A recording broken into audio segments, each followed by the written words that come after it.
Nko. Ndol Natale.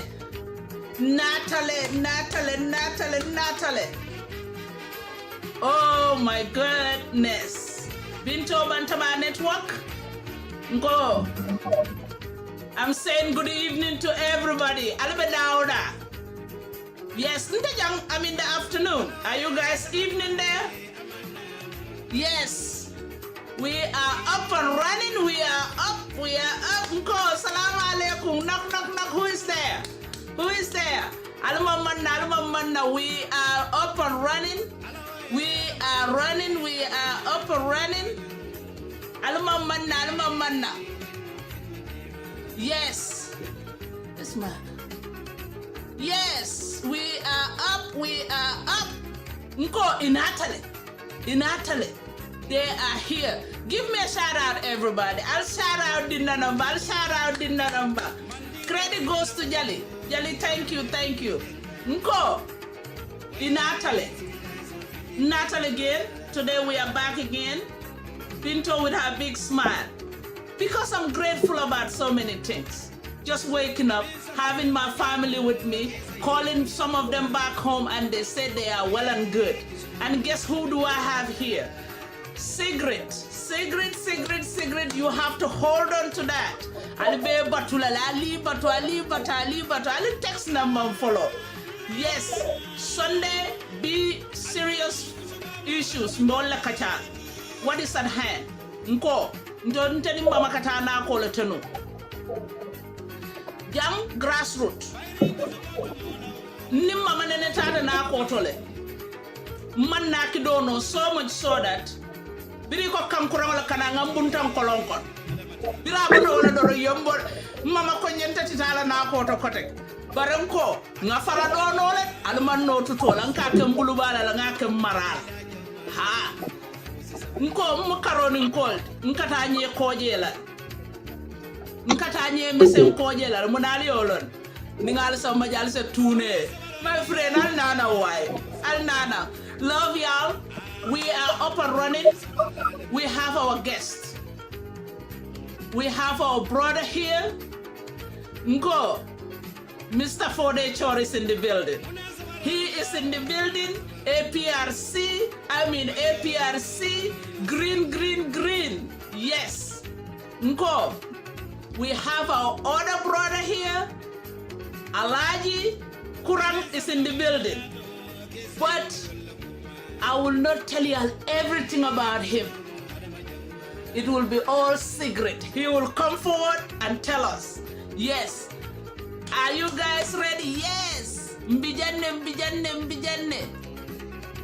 Thank you all. Al Nanang Njai, we have a serious discussion today. I will not waste any time. If you guys can hear me clearly, I'll text now. Aliafonye, you can hear me clearly. We are up. No waste time. Today is Sunday. Nko, notepad. Alala notepad all tana. Secret level mulu left all of follow. Janimbe guess all samala ne nali kacha. Okay? Thank y'all. We are going up. I'm gonna bring them. Alnana kacha. Jali, thank you so much. Jali have to go. Jali, we don't want to waste any time.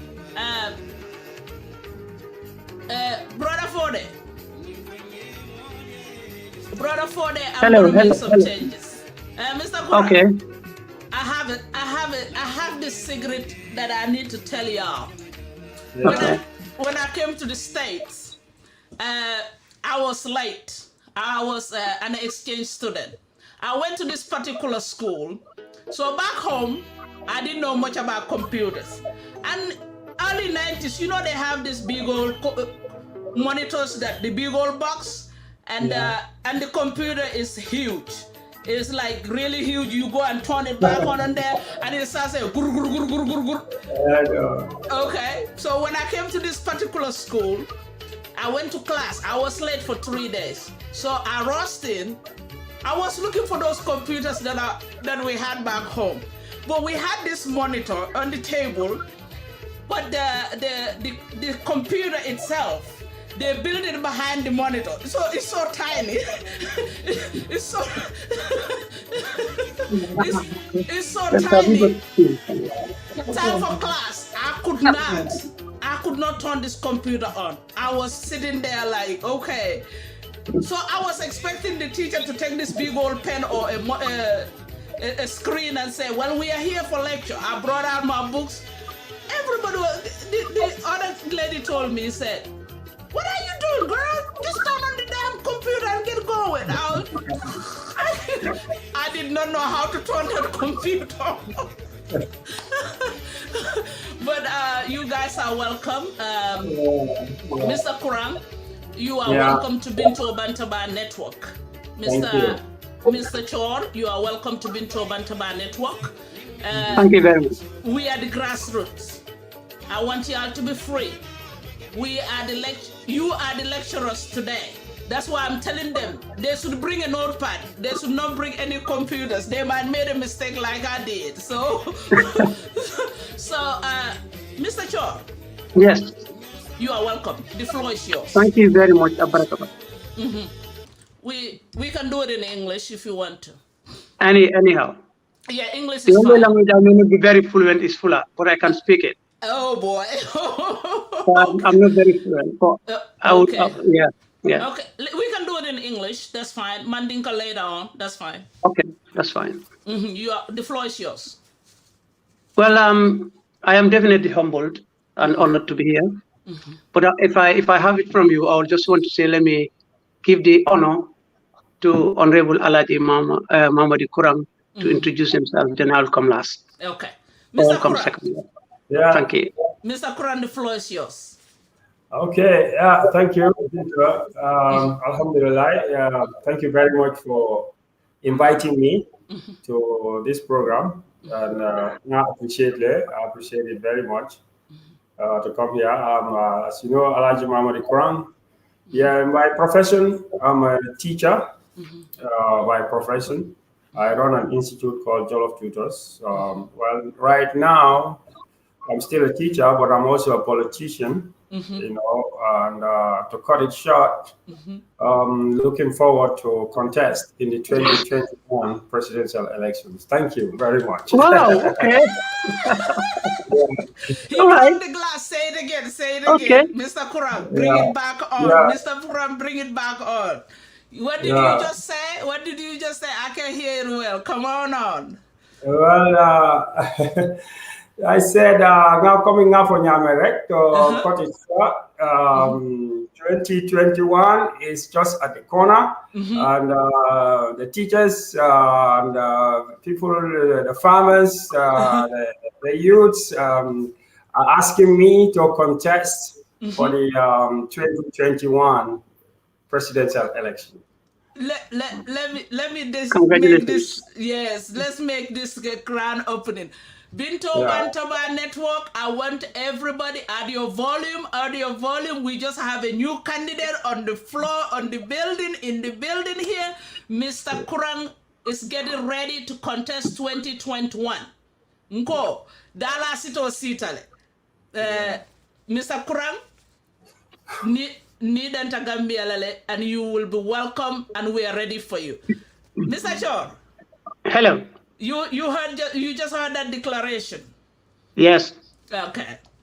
I am very pleased to say it has first been declared on Bintu Bantaba Network, which is a pleasure, and I'm blessed to be part of that group that said it. So we'll have to live in continue. Okay. Congratulations, and wish you the best. Thank you, Mr. Kurang. Just can you tell us who is Alhaji Mamadi Kurang? Okay.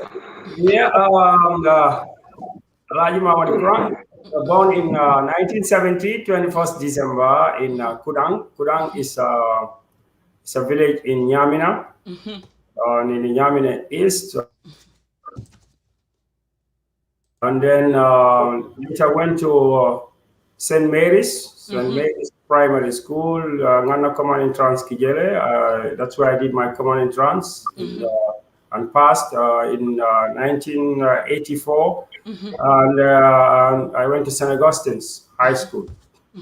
I was in St. Augustine High School until 1989. I started to the O levels in St. Augustine in 1989. Then A-levels for 1991. Then I went to Kuala Lumpur, that's Malaysia, to do a degree in economics. I graduated in 1996 and came back to the Gambia. And then 1996, then I started to also the Chartered Accountancy, ACCA, qualified in 1999. And I worked briefly at the bank, Arab Gambian Islamic Bank, for about 3 years. I taught a while also. Then I started Jollof Tutors in 2000. In the year 2000. Yeah, so I've been running Jollof Tutors since 2000 up to 2000, up to now, I would say yes, up to now. And I've taught in the Gambia for 20 years, you know, more than 10,000 to 20,000 young people have been affected by the Institute for the past 20 years. And well, I've done some consultancies along the way, you know, and worked outside the country several times also in that period, mostly in Liberia, the sub-region, Sierra Leone, etc. And yes, I worked as the secretary after the transition in 2016. I was asked to serve as the secretary to the Janet Commission. I did that for about a year until when the president didn't need my services anymore. And then I went back to teaching. And since then, I've been on the grassroots, you know, talking to people, being in grassroots politics, like I said. And, you know, I'm now still a teacher, but also a politician. And like I said, I just come from the provinces, talking to people in Basse, Salum, and just this afternoon I was somewhere in the Combos talking to people, and I'm here right now. Oh, you are welcome to our platform here. Yeah, you are always welcome here. Thank you. Always, it's open for you, it's open for all the parties, and it's open for Gambians. We are now ready, not just men, but we the women want to be part of politics. We want to contribute to our community too. That's why my team and I created this platform. We are not educated. We don't know much, but we want to learn. That's why we invite you. We invite our big brother here for you guys to teach us. You are welcome. Always welcome. Mr. Chorr. Yes. Yes, Mr. Chorr, we want to know who Foday Chorr is. أعوذ بالله من الشيطان الرجيم بسم الله الرحمن الرحيم الحمد لله رب العالمين الحمد لله. Those listening, the words I use are not Mandinka, Serer or Fula, but Arabic. Just to say, I return thanks to the Almighty Allah and I ask for his guidance and protection in short.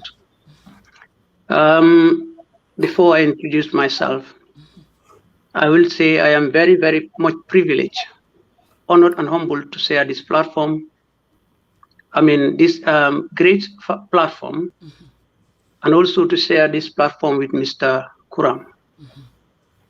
I am really touched to know that he has got all that academic knowledge and experience, which as a Gambian, I hope he will be able to serve the Gambian people and serve them better.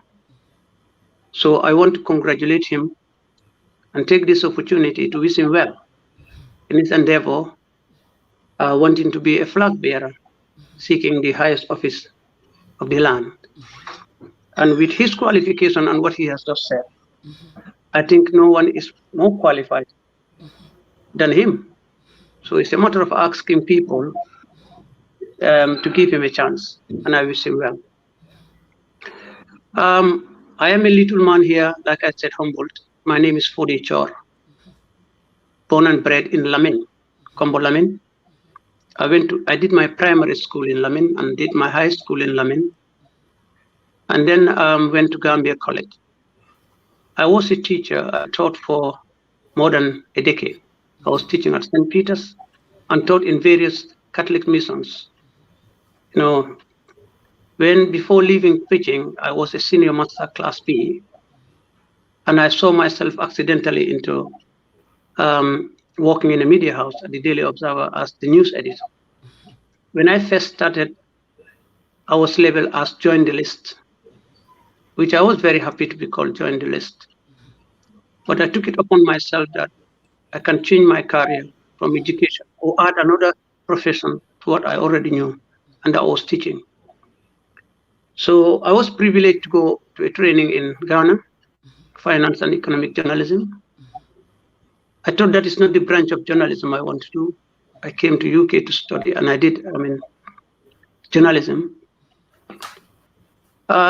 Because of certain reason, I decided to give up the job because when my mother, then she was alive, so I changed my profession. She asked, "What are you doing?" I said, I'm a journalist. I explained in a simpler term, and she shook her head off and said, "Foday, I prefer you continue to be a teacher. It seems to me that you want to plunge in your nose in everybody's business." That's her definition of being a journalist, because you want to know what, you are so curious, you want to know everything, and you want to come and expose everything. So when she died, I was in the UK. I couldn't attend her funeral. Sad. And I was very, very, very, very, very close to my mom. She was my mentor. She was my everything. So I did it as a wish of a dead person, which to give up actually working, and then decided to leave it. But I still share my idea, my experience, my knowledge with the young people. But I would stop here to say about my qualification, because I've done other trainings, online training, and I've done everything. But like you said, I'm not a master like Mr. Kurang. That's why I've taught a lot of people, a lot of people through my hands at St. Peter's, and I'm really proud. Not to mention some of them, but a lot of them. And today I'm proud that they are serving the country at higher level. This is it. Politics, like I said, I will not call myself a full-fledged politician, but politics is my hobby. I was a member of the Moja Movement of Justice in Africa. And I was clandestinely hiding behind PPP so that my mom wouldn't know I was Moja. Okay. But then here we go. I think this is where I can stop introducing myself. And I am a member, not a sympathizer, a member of APRC. So I want to say that I'm a member of the APRC. You see, not just I'm a sympathizer, a full-fledged member. Yeah. Thank your you. student is up here. You see a student of yours is here? You see that on the screen? Oh, I know. Yeah, that's why I said I'm really Thank you. Yeah. The reason, let me talk to my people. They didn't know. Yeah. We bring politicians, we bring leaders that are party leaders, we bring all kind of Gambians here. But today is special because these two brothers that are sitting right here, they are teachers. A teacher runs the world. A teacher could be anything. A teacher could be anything. That's why we're here, to receive that teaching portion that they've been teaching others, for us to get some too. So, Mr. Kurang, Mr. Kurang, why do you think now you're ready for politics? Well, I think if I would say, everybody should be ready for politics at any time, because politics is a business that affects everybody's life. It's, whether you like it or you don't like it, politics affects your life. So, and that's one. Two, if we have lived in the country, some of us have worked and lived here for 10 years and 20 years, and have tried, to do our best for the country.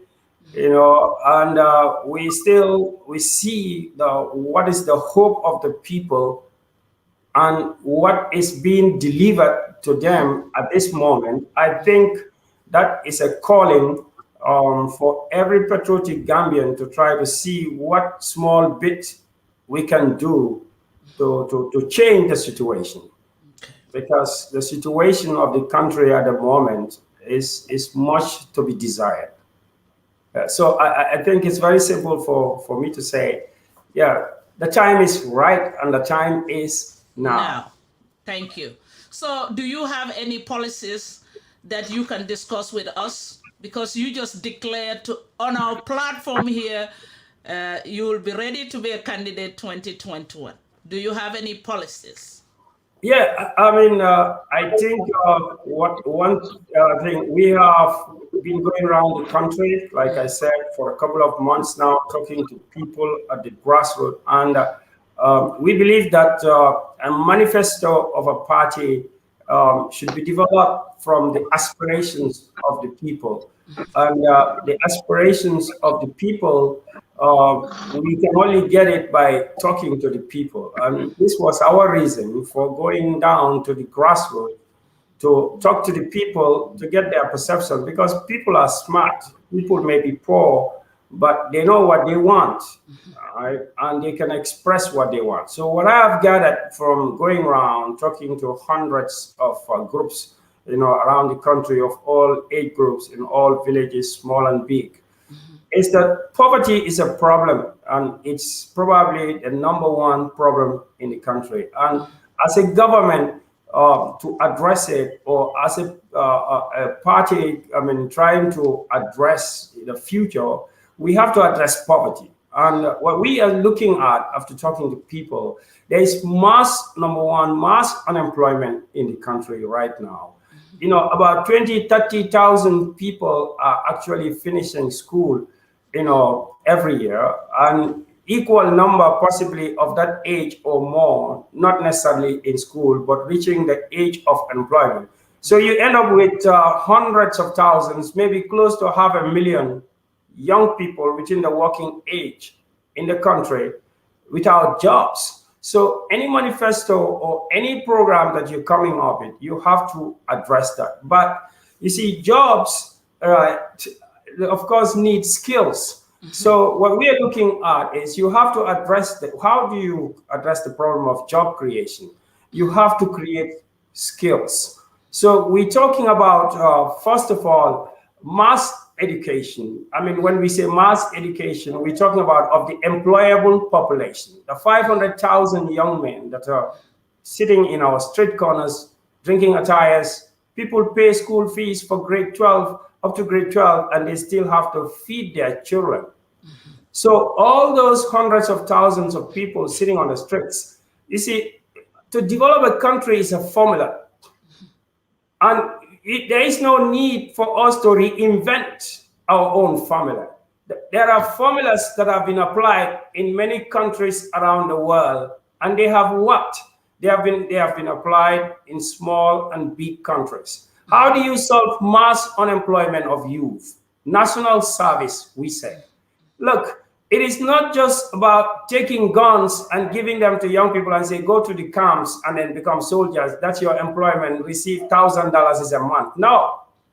Singapore, Brunei, even Senegal, Rwanda, the United States, big Ghana, small Nigeria, big small countries, developing poor countries, African, Asian countries, Taiwan, South Korea, have solved the problem of unemployment with a national service that is targeted to create skills or imbibe skills in the young people on a massive scale to be able to build a country.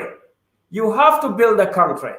You have to concrete the roads from Katong to Koina. But are you going to do it with 100, 200 Asian contractors or 100, 200 European contractors? No. You need the young people to be able to build a country. To build a country, they have to be skilled. To skill them, they have to be organized. To organize them, is what brings in national service. You can wake up 1,000 young men from somewhere in Gunjur, take them to a camp, wake them up at 6 o'clock in the morning, only when they are in a camp, and turn them into masons, technicians, electricians, contractors, and whatever you got. But you can't do that if these people are sitting at home. So what we're saying about solving the problem of #1 problem of employment is to look at the young population and mobilize it, give them skills, and to be able to build our country. Okay. Of course, there are other dimensions that we will discuss as we go on. Okay. So when you say employing the youths, what are your plans to get these youths ready and up and running? What are the plans to even get them ready for this employment you're talking about? Yeah, you see, like I said, it's a formula, and a formula, right? You have to look at how it can be workable. In what they do, for example, in countries like Singapore, what they did before in Rwanda, you have 20,000 people, 30,000 people in Gambia finishing high school or secondary school or grade 12 or whatever level, and not going back to school every year. Now, what is our response to this? This is just half of the unemployed every year that becomes age that enters the labor force. We have to have a formula for this. These people need jobs to feed their families, to build houses. You understand? In another country, 22-year-old student in Bombay or in Singapore can be given a loan to have a mortgage and have a house. But they build those houses. But our kids do not have the skills to build the houses. They don't have the skills to construct. So if 30,000 leave school, there's 30,000 people, right, based on a meritocratic system, of course, right, have to go back to the camps. Okay. To be re-educated. I'm an educator, but of course I have so much limited capacity to be even talk about the skill I'm talking about. This can only be a political decision. Okay. Right? Now, with a political decision, you can mobilize 30,000 young men and women in a year and give them targeted, pinpointed education. Okay. What I mean targeted, pinpointed education is we don't just take people to University of the Gambia and then after 4 years, if you don't employ them in an office, they cannot work for themselves. Okay. So 90% of the graduates cannot work for themselves. Okay.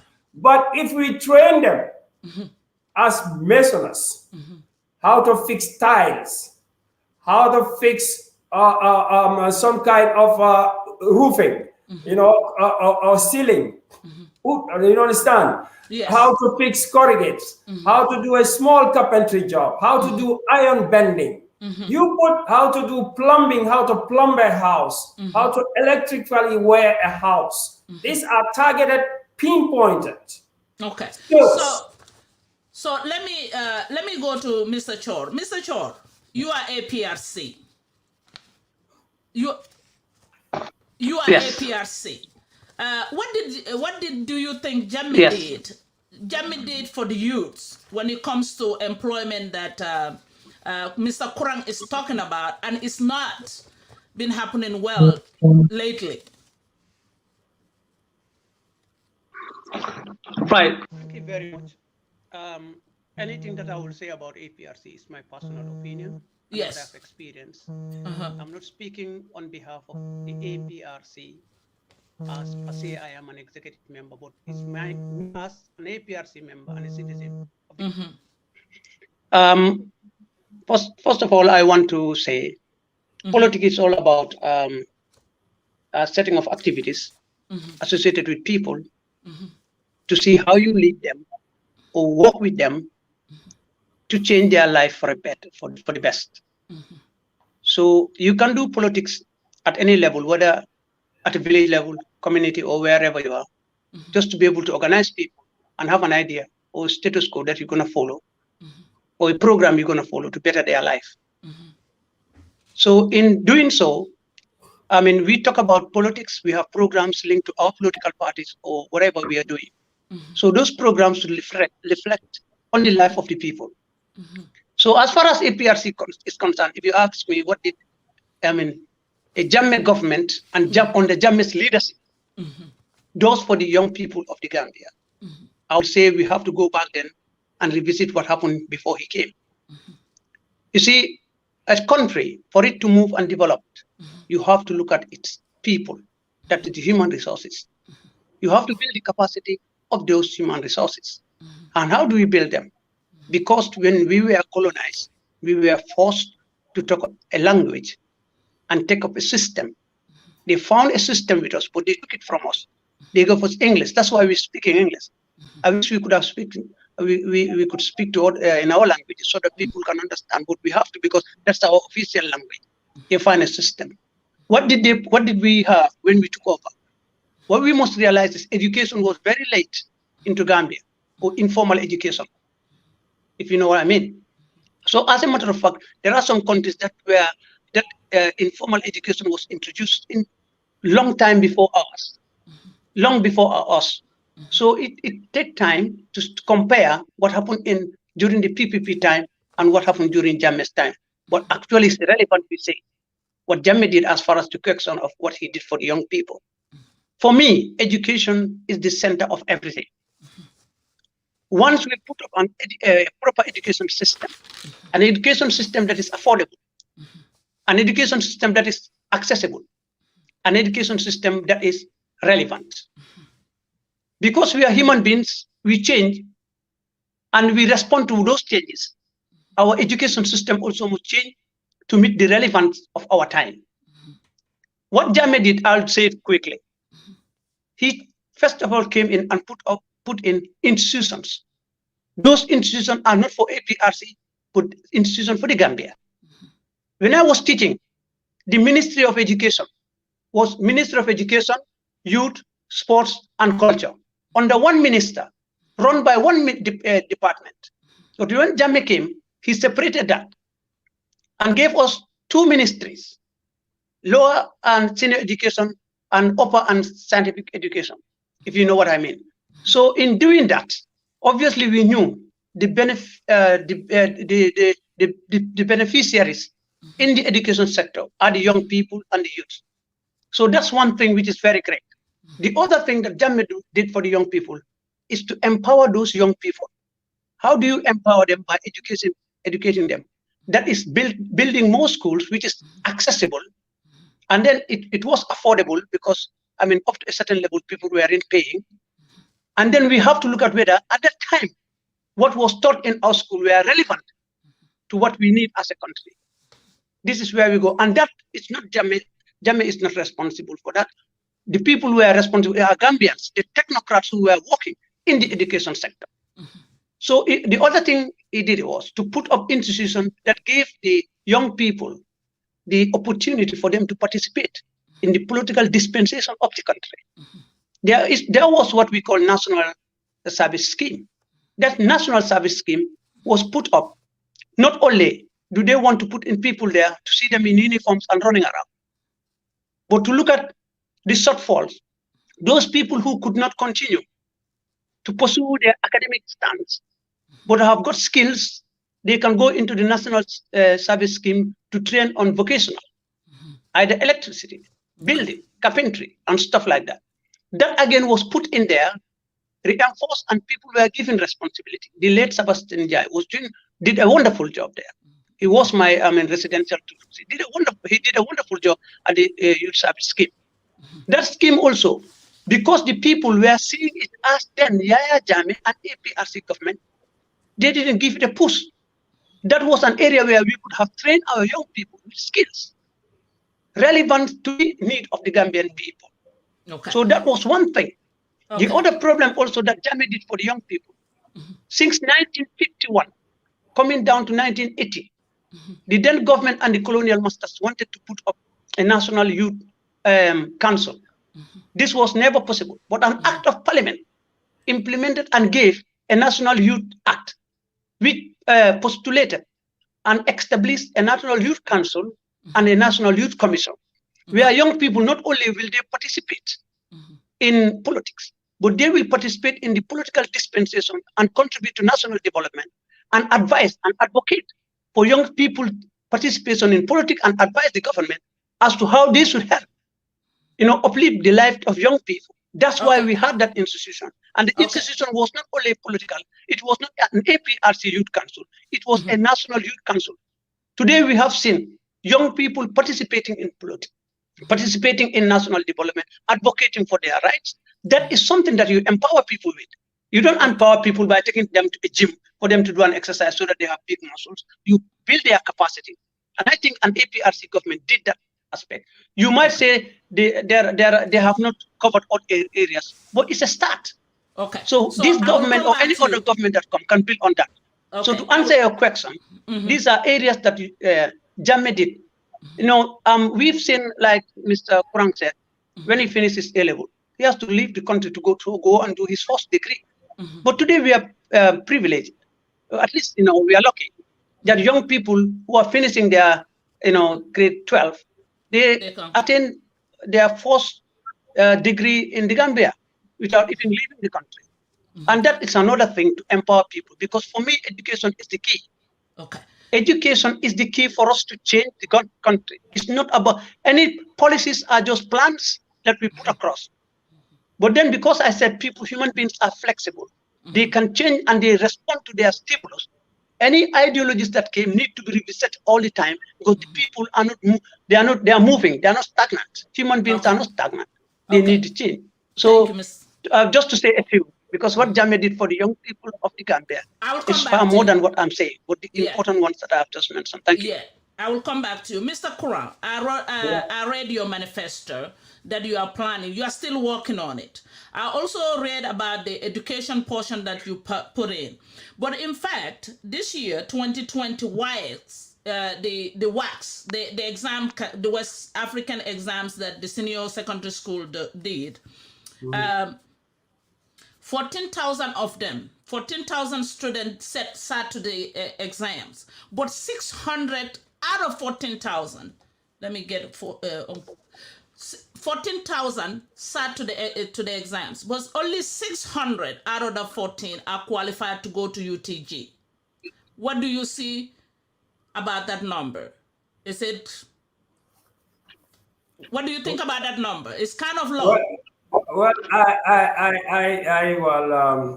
I must start by saying, like Mr. Chorr said, education is the foundation.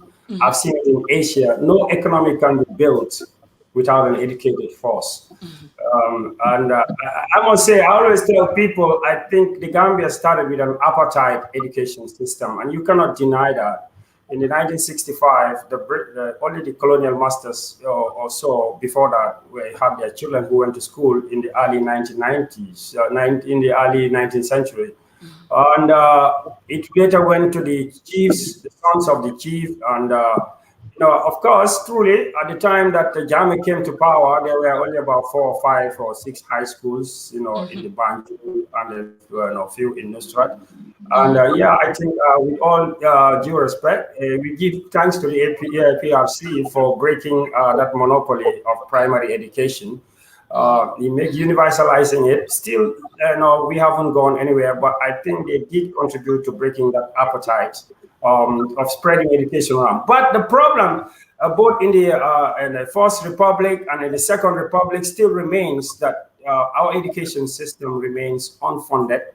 It remains substandard. It remains below international standards, because if we want to do what the Taiwanese and then the Rwandans and the Singaporeans do, we have to bring up better products. Like you just mentioned, I think this year results, some people say maybe it's a little bit improvement over the previous years in terms of credits, but the quality of the education is very poor. The number of factors, apart from the facilities, the economic conditions of the teachers, the economic conditions of you remember, teachers are very lowly paid in the Gambia. And it's a testimony. When the coalition came into power, 2016, there was what we call Teachers for Change. And basically, Teachers for Change were actually only looking for improvements in working conditions, which probably they have not been able to express, so openly in the Jammeh regime. And when they express it equally, when they had the chance to express it with the coalition government, they were not met with a very kind response. So, I mean, if the teachers are so dissatisfied in the Gambia, we are probably one of the few countries in West Africa where, we don't teach our own children. A lot of the teachers, as the higher you go, are coming from maybe some other countries. Possibly Senegal is not like that. Sierra Leone is not like that. And even now, some of those teachers, foreign teachers, are not coming because working conditions and salaries in Gambia are so low. So the results of the WAS, the grade 12 and the grade 9 results, is simply a reflection of the quality of education, both in terms of delivery and also in terms of material and also in terms of governance that we have in the country, that is not able to make these schools and our children, because our children are not stupid. They can do it. But with poor facility, it's really very, very difficult for people. I'm a teacher at a tertiary level. We see people who come from grade 12, and I tell you, you see somebody who gets failed in every subject, and then he comes and says he wants to do diploma in accounting. So we are supposed to teach him like a matured student, because by then he's 18. But if you give him proper attention, he or she is able to perform to an international standard. Okay, so in your government, in your government, what would you change in the Gambia educational system right now? Well, we say, of course, mass education. And if we are taking education as the engine of growth in the country. So I just gave you an example of education possibly up beyond grade 12. But we know the root of the problem is actually education from the starting. Now, a number of problems I've just highlighted. Problem of teachers. We need mass training of teachers. I'm a teacher myself. I know what it needs to do. Actually, to run Jollof Tutors for 20 years, we 80% of the time have to train our own teachers.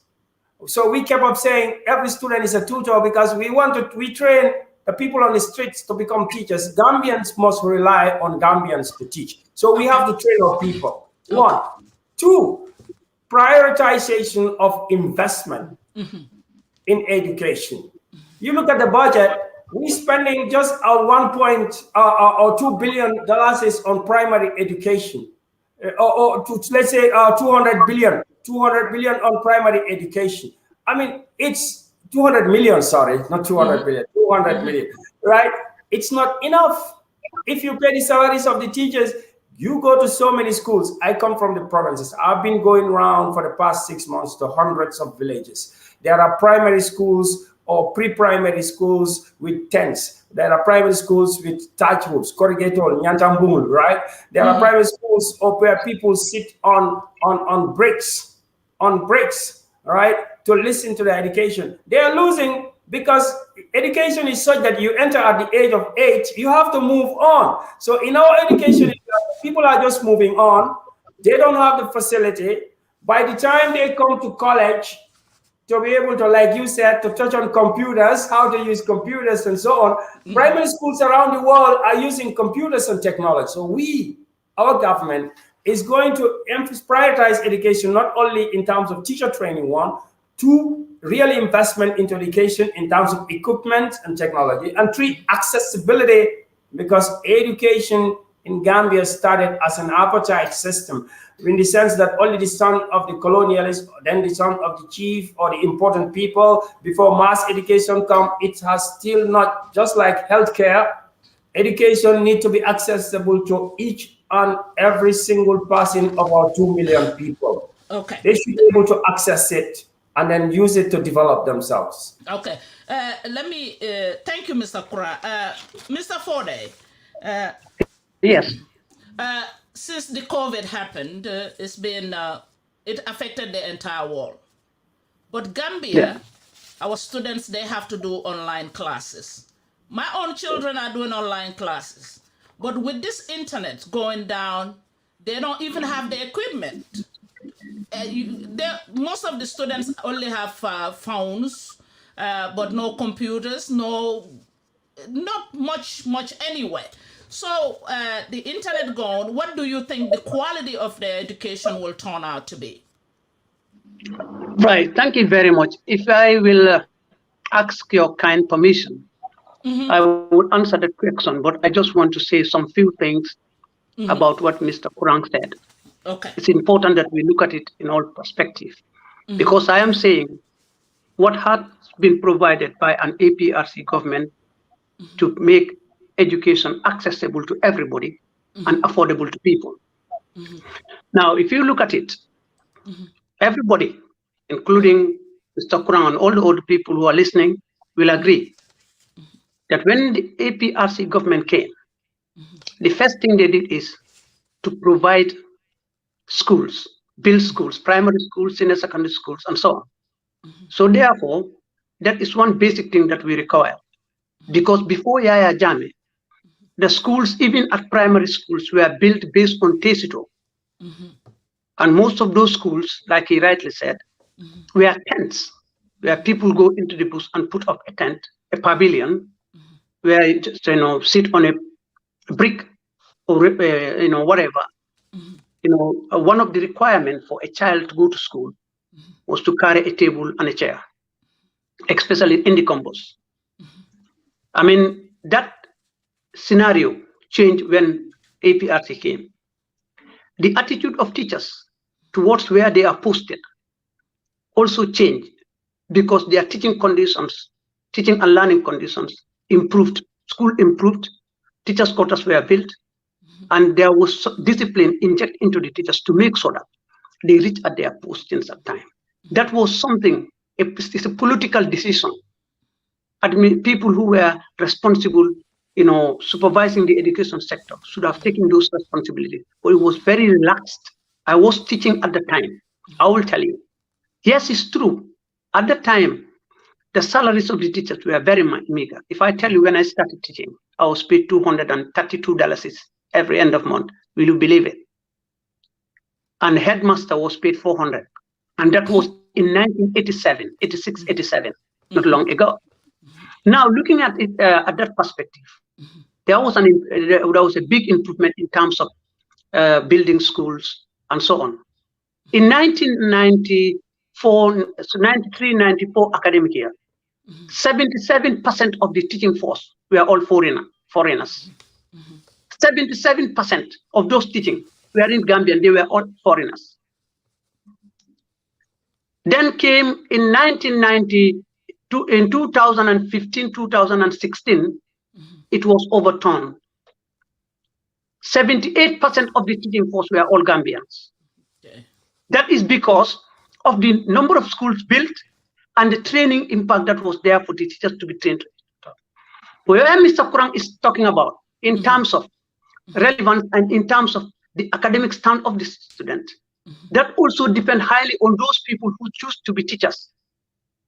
If you choose to be a teacher, you must be prepared to train yourself and have the qualification to be able to dispensate those information. To be a teacher is not only academical stand. You have to have that profession to be able to teach.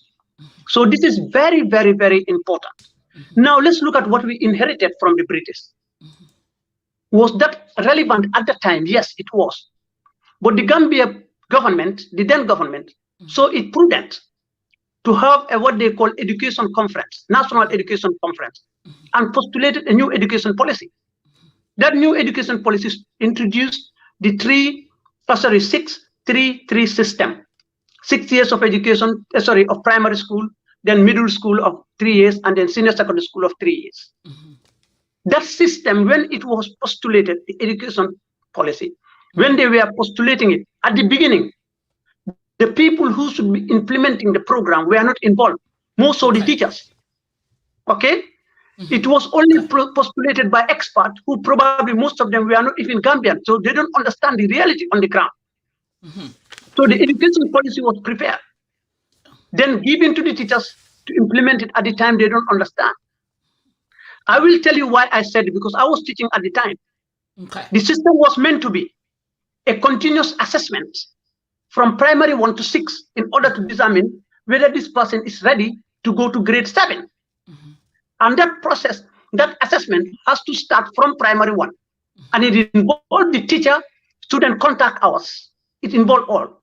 When they postulate that, they forget to look at our norms and values and our way of life. As a teacher, you teaching, you should be at school. That's the contact hour with you and the child. Then you, as soon as you reach school, they call you and said your uncle passed away at home. 9 out of 10, they will not wait until they finish school. They will go back. You have deprived the children because something happened home, that contact hour. Who is now giving the contact hour to the kids? And that is not compensated. Okay. Most of the time we were teaching, what they do is they will do extra classes where the student have to pay. They don't do it to pay back the contact hours. So the discipline was not there because the teachers at the time did not understand it. The continuous assessment also, the teachers did not understand it at the time when it started. So it took another 5 years before the teachers could even understand the new education policy. If you look at the way that they have also made the syllabus, the syllabus in the Gambia is a spiral. What you learn in primary 1, you can still learn it in grade 9. It is wider. They widen it as you go into upper. But always there is a breakage. If I'm learning English from primary 1 and the spiral is not continued, there is a breakdown somewhere, I will always have a problem when I go to the tertiary institution because there is something that I missed to learn that I have not been taught. So it will give a problem to the teacher who is in the tertiary institution to come down and bring that knowledge to the child before they move. Okay. So the problem, the issue here is the linkage between the people don't understand the syllabus, how the syllabus work. People don't also understand the education policy, how they should be assessing children. So these are all contributing factors. But who do you blame here? The policy makers, and the policy makers are the politicians. They are the people who make decisions, who appoint people in those positions. You appoint somebody as a minister who does not have any idea on how the education system works, who cannot even tell you what the education policy aims at, who cannot give you a mission statement of where do we go. This is the problem. So there we don't blame only the political decision, but we also have to look at ourselves as people of the nation. If we want to take teaching as a profession, we should be ready to be able to deliver. Okay. Now coming to your question, if you can remind me your question, can you remind me your question, please? The internet is now, and the online classes.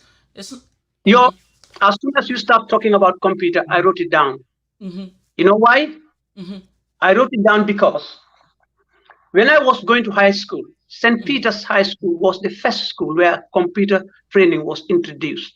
Luckily, we were going to be the first to do it. We couldn't because Nova Scotia sponsored us, or we couldn't. Ask anyone, they will tell you. But later, it was introduced at St. Peter's High School. I mean, my teacher then was an American woman. The husband is from Iran, based in Lamina. I used to go there a lot of time because the son was my classmate. The first thing he was advising me and the wife was for me to try and learn computer, because he told me that one day we will be buying computers like we have buy matchboxes from the shop. Right. I couldn't understand, I couldn't say it because I didn't know when it didn't ring a bell. But today, I wish I had done it. Because always when my kids talk, I said, I'm BBC, born before computer. I don't know nothing about it.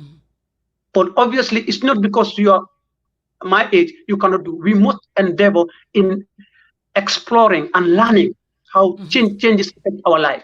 So if that is the case today, I have said to people in the Gambia, in APRC, in my discussion, that internet has now become a basic necessity in our lives. Because why? The world is changing. So internet has become an integral part of us. Even the mobiles that we communicate with and so on and so forth need internet.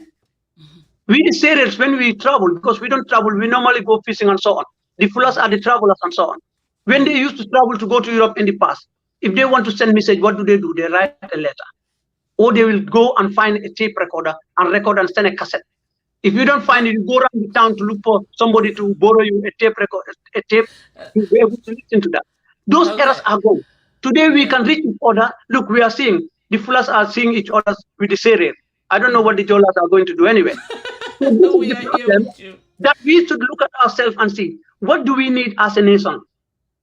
Because the politicians are only going to stand on the platform and promise us we will do this. How can we now explore and get easy internet, cheaper internet, instead of people using the nation and paying it at higher cost when they will not be able to provide it to the people? Okay. This is the problem, and it's going to have a problem on our education system. Okay. Look at what happened in the pandemic. They said online education.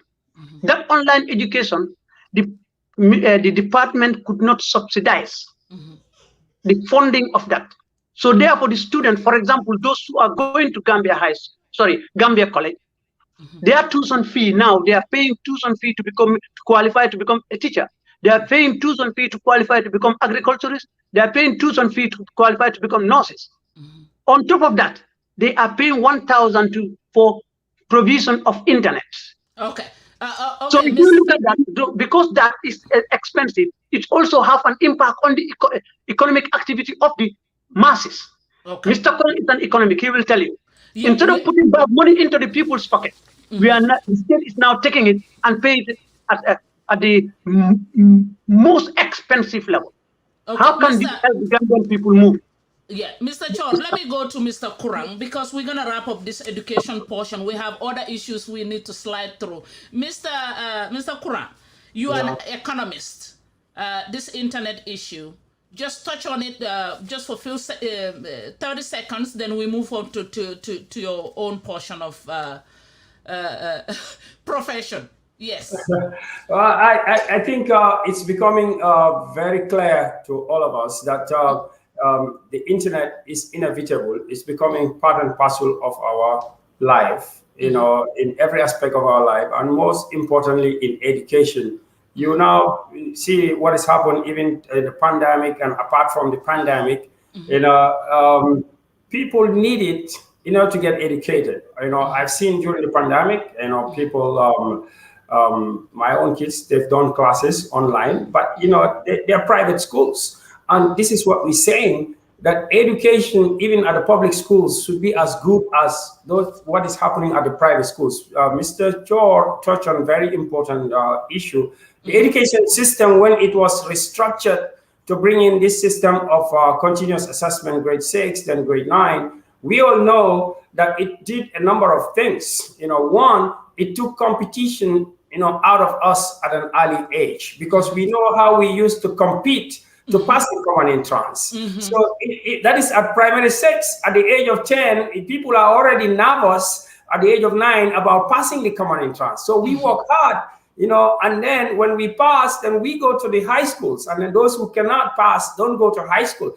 The competition starts early. They took competition out of the system. Sometimes, you see, people just receive some kind of funding from somewhere, and they think that that funding is a good idea, you know, and like Mr. Chorr said, without looking at the reality on the ground, they implement and change our systems just because the funding is there. But the funding is there, but after the funding, the sustainability that is needed to take those systems forward are not there. So competition taken out when you take out the common entrance.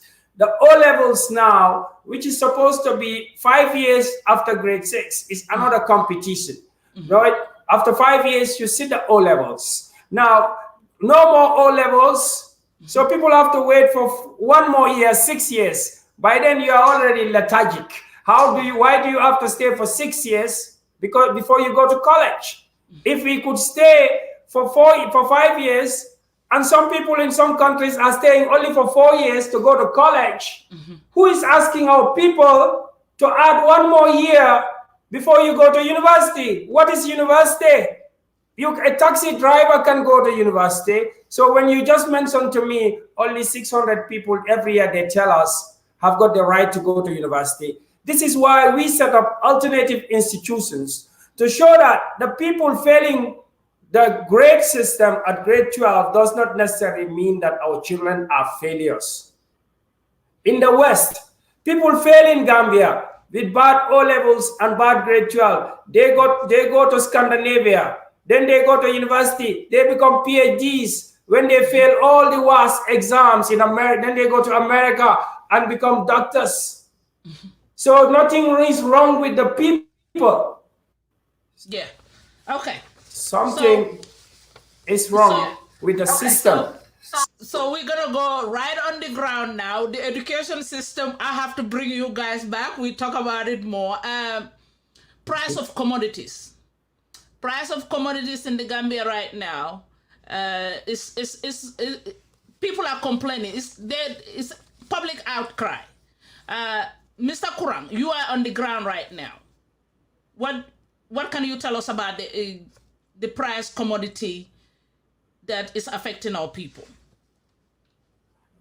You see, how do I call it? Economics is just like politics, all right? In politics, the decisions that are made, whether you like it or not, they will affect you. So you might as well get involved, all right, in one way or the other. Economics is just the same. In fact, the two are inseparable because the political decisions affect the economic decision. When it comes to the prices of basic commodities, a number of factors are at play here because we don't produce most of what we consume. So we have to import what we need to survive. Our electricity, our fuel, our food, our housing, etc. We have to import. And when you have to import, you need the foreign exchange. You need the foreign exchange to buy the US dollar, etc., and bring goods to the Gambia. Now, the exchange rate obviously depends on other factors. If your economy is not in good shape, meaning that if your government is spending, discretionary expenditure is high, the people are consuming, and then we are not producing enough to send outside. Tourism income is down. The farming productivity is not increasing. While expenditure, discretionary expenditure by the government in terms of running the government, buying cars, etc., is increasing. There is going to be naturally a pressure on the dollar. Apart from the fact that we are going to be in a deficit, the deficit is going to get wider, meaning what we are spending compared to what we're earning is getting wider. When your deficit becomes wider, you borrow. The government is borrowing both from the outside and continues. The more it spends, the more it will borrow from outside and also borrow from the domestic commercial banks. When you borrow locally and you also borrow outside, you are under pressure. Your interest rates are under pressure. Your exchange rate as your expenditure increases is also under pressure. So we are under pressure in the Gambia by what they call macroeconomic variables, such as government expenditure. The investment that is coming in is not enough. When the climate is not conducive, investors are not going to invest. Where is a clean government?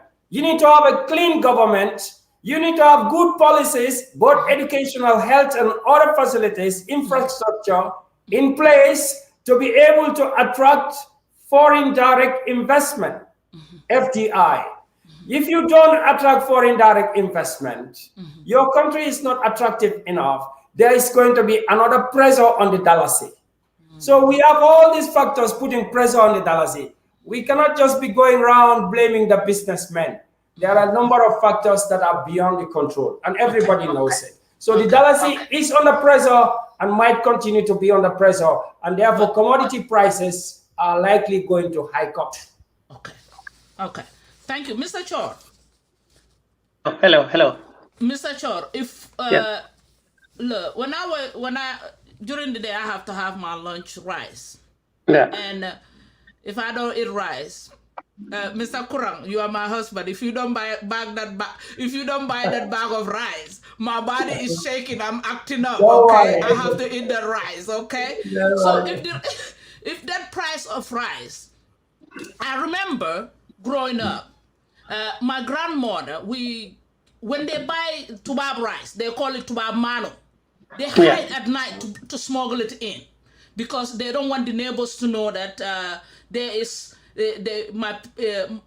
bought rice and Tubab should not be the right thing to bring in the house.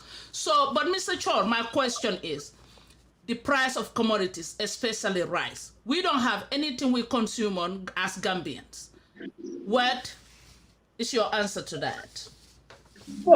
First of all, this is an area which is, Dr. Kurang's area when it comes to economic. But as a simple person, I will put it this way. You and me, we have to eat the rice. Yes. So what I will say is economy for us laymen, we see it as production, distribution, and consumption of goods and services. That's production, distribution, and the consumption of goods and services. To a layman like me, I would put it that way, as that is economy. Do you understand? But then individuals and businesses and government make choices how to allocate those resources. And they also make decisions how to bring those resources to the people, so that we have proper production and proper distribution and the right consumption.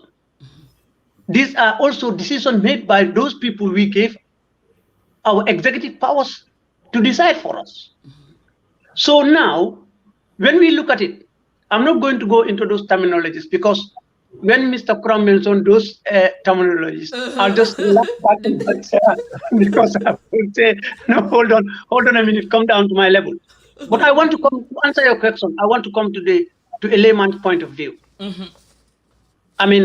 What are those things that we call are expensive?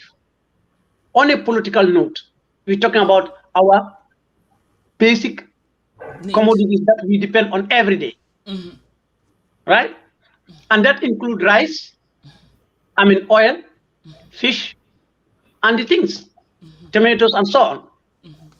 A government or a country that got its independence 55 years ago, and we as a country, we have a flat land.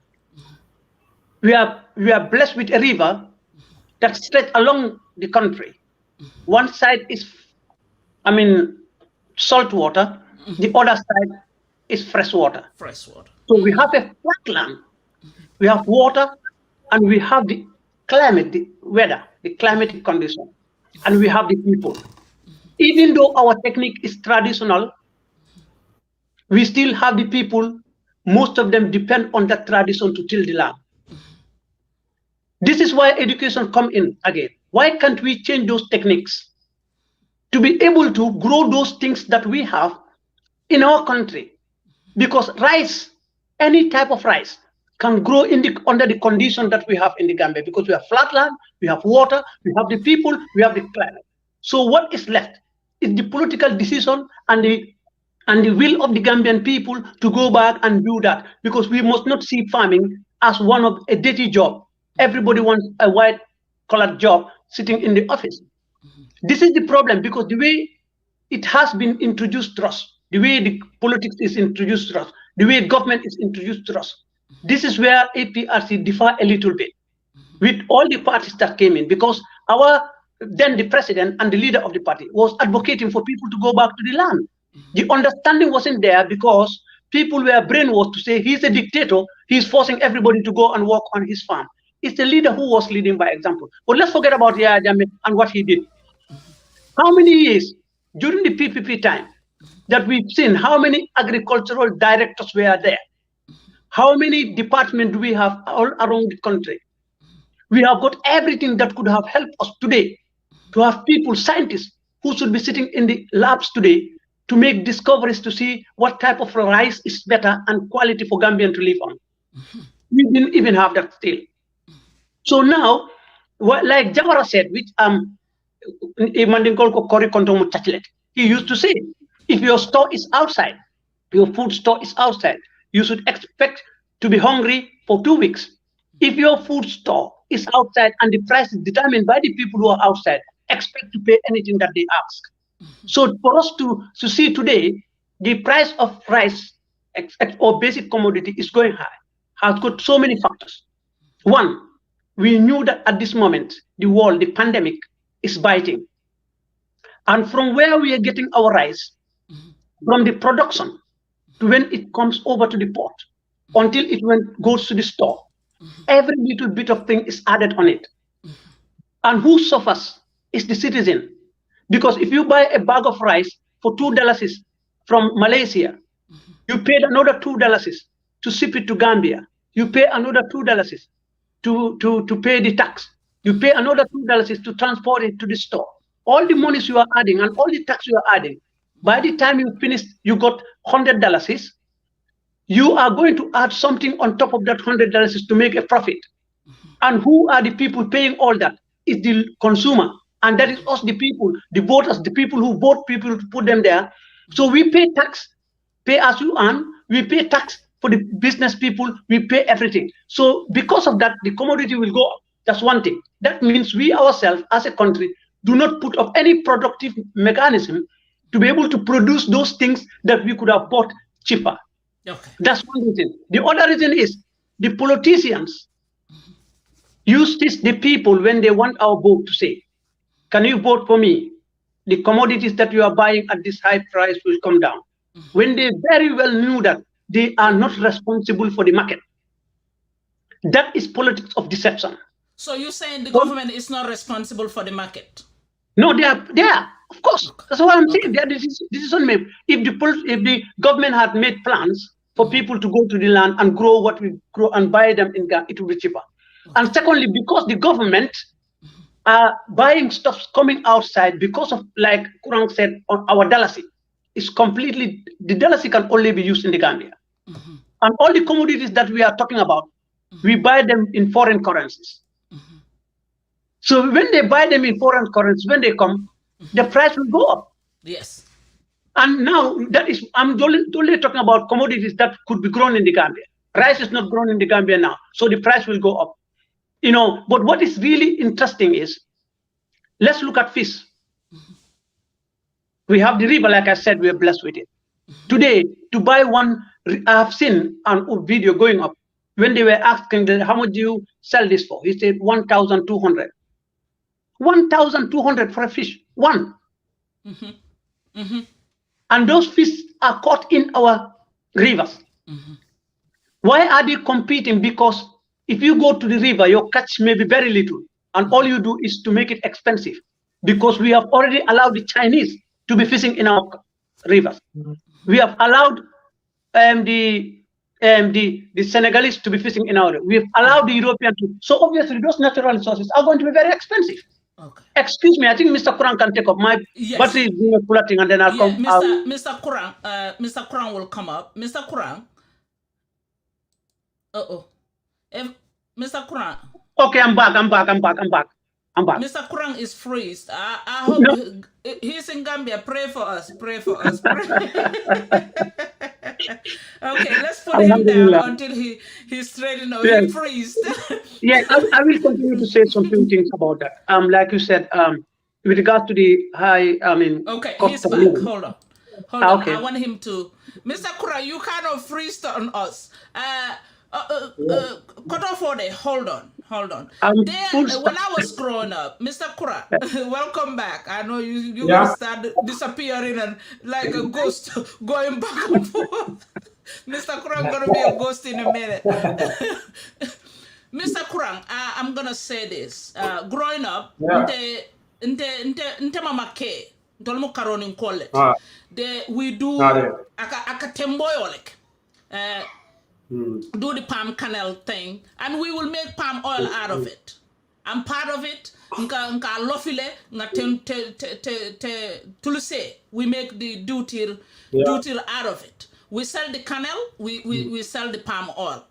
And nowadays, Gambia, people are using those palm trees to roof their homes. Do you think that's affecting our other resources too? Yes, I think in Gambia there is no plan for sustainability because more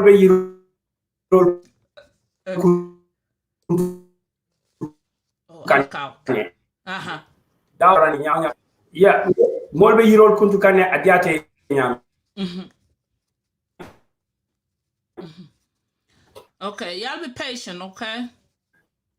Yeah. Y'all be patient. And there is no replacement, especially palm trees. It takes years to grow as you know. Natural resources in this country have disappeared in so okay. Yeah, Mr. Kurang is breaking off. Many Mr. Kurang, are you... Mr. Kurang? Okay. Yeah, just be, let me talk to... I'm hearing you. Okay, you go ahead. You hold on ngadiamu na Facebook mole because ila internet o katala kana. Binto Bantaba network. We are grateful to have everybody. Today we are talking on real issues affecting our community, which is the country, which is Gambia. Please, when you are here, please follow and like our page. Share this information. It's not all the time about politics, grabbing this, grabbing Jammeh, grabbing Barrow, grabbing this. The issue is us. We have to get the education.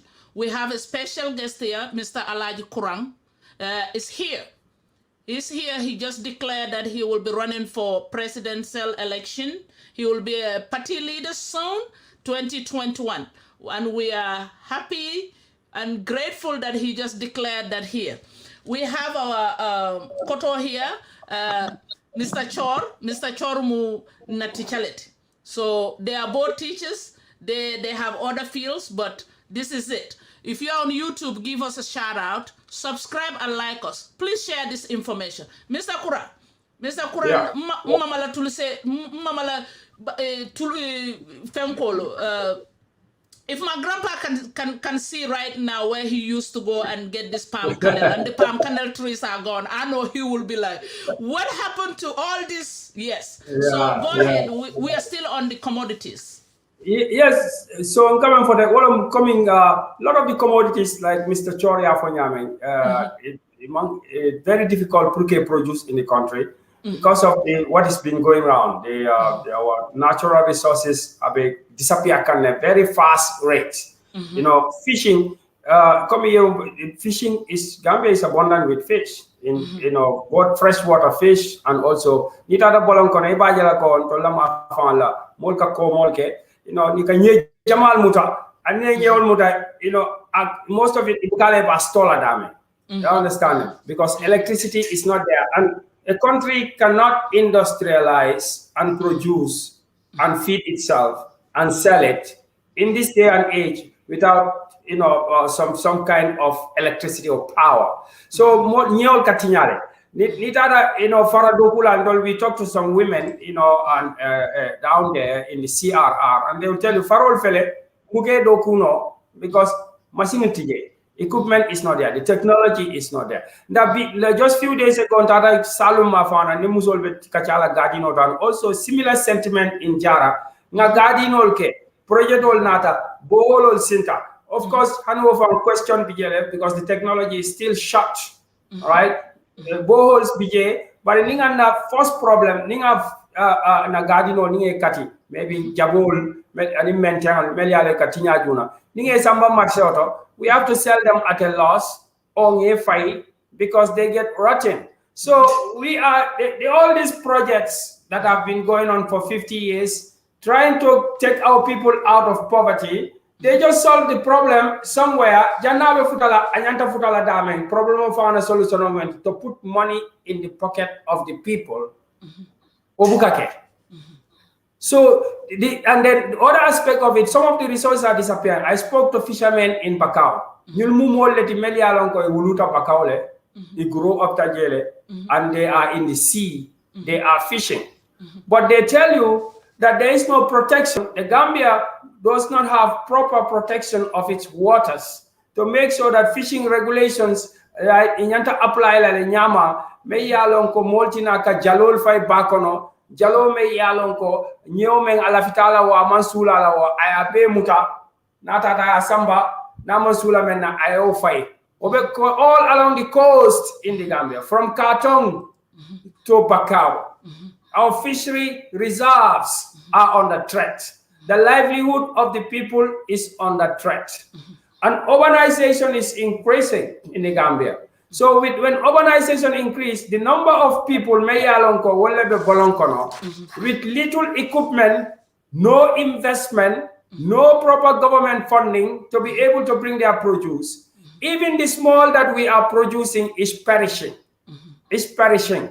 And then even if it did not perish, we still don't have enough capacity to feed our nation. So, I mean, necessarily, we are shifting somehow into from trade into, but the two are connected, of course. We are not efficiently producing the fruits, the vegetables that we are producing is not getting to the market. If it gets to the market, it cannot be stored. The farmers cannot increase their livelihood because they are being shortchanged, not shortchanged by the banners. They are shortchanged by the policymakers. Okay. I want to ask a question, Mr. Observe something, then just go ahead. Yeah, well, I mean, you said very well that you consulted with people because you meet them at their workplace, which is interesting, and you are on the ground at the moment. Yes. When did they tell you, especially example in Samana, when did they tell you they face that situation? When did they start facing that kind of situation? Where when did they start facing that situation? Well, I think this must be a long time situation, but it has become rampant of recent since the changeover in 2016.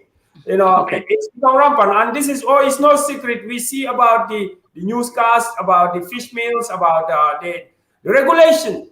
Regulation can save our lives because the fishery bamu fenneti meya lonko ala kono fenala disappear.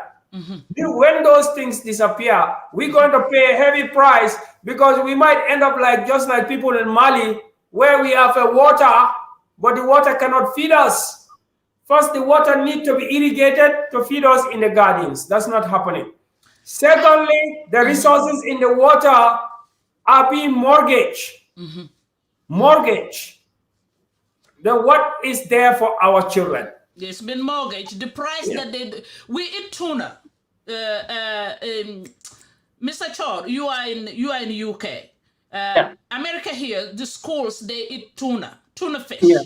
Tuna fish is all my co-workers, all they eat is tuna. But the price that they put for EU to buy our tuna fish from our sea, we cannot just imagine. What do you think, Mr. Kurang, that price that they put as an economist? Well, if you try to run a government of patronage, meaning that people get contracts between the government and other governments, or between the government and other businesses, enterprises, or between the government and private business individuals. First, number one, if they are not transparent. 1. 2, if they are not competitive, there is a problem. And 3, even if they are transparent and competitive, if the regulations and the policies around the implementation and supervision of most of those agreements, whether for sand mining number, black sand mining or white sand mining, deforestation, or the rivers, the natural resources, the fish stock in our rivers, all this, there are agreements, surroundings, regulations, and laws already in place. If they are in place, if they are not in place, it's a problem. But much bigger problem if they are in place and they are not properly enforced. Then we have a problem. And I think this is what we are saying. The resources, saying Gambia Jam, which used to be forest. You see only few trees. So where is the desert? It's just at the corner. Then where is, Yeah, okay. Mr. Chorr, Gambia, what we are talking about right now, from agriculture, farudoku, garden doku, dole ga fala Gambia no fanga la fi doku wala Gambia no man son kata bato Gambian dingol nin Senegalel lungo minne wutute koy kata ya Senegal hewle la o salo nyebuka soto no banko ka ko because Gambia no le buka fishing ke ite what can you respond as a layman like us? Okay, exactly, Majang. I want to say this. First of all, bring a political for. Nga political mo letimi yalon ko nyoka fu nyokan. Inyaton ko tuka jibela balube son yala nya. Ni ba tale ba fula mo mi yalon ko. Ala londo ma wara konte ba fula yawli nya. Bari nga fenne man ko mi economy. Economy wala ngo pour ka fu moye mi yalon ko at a low level of production, distribution and consumption of resources. Wala banko e min sota se baluno min. Wala ibo dada lola nyadi ani ba dino la molla nyami ani ba tala nyami be balula la nyami. So ni nata wala thinking Gambia Gambia banko e wala so. Anu kala man sa tanga fana wala dinto la si antol te mako banko wala na ba. Na ba dum se muna fangala no nya bele. Killing wala nyew min ka bojeto.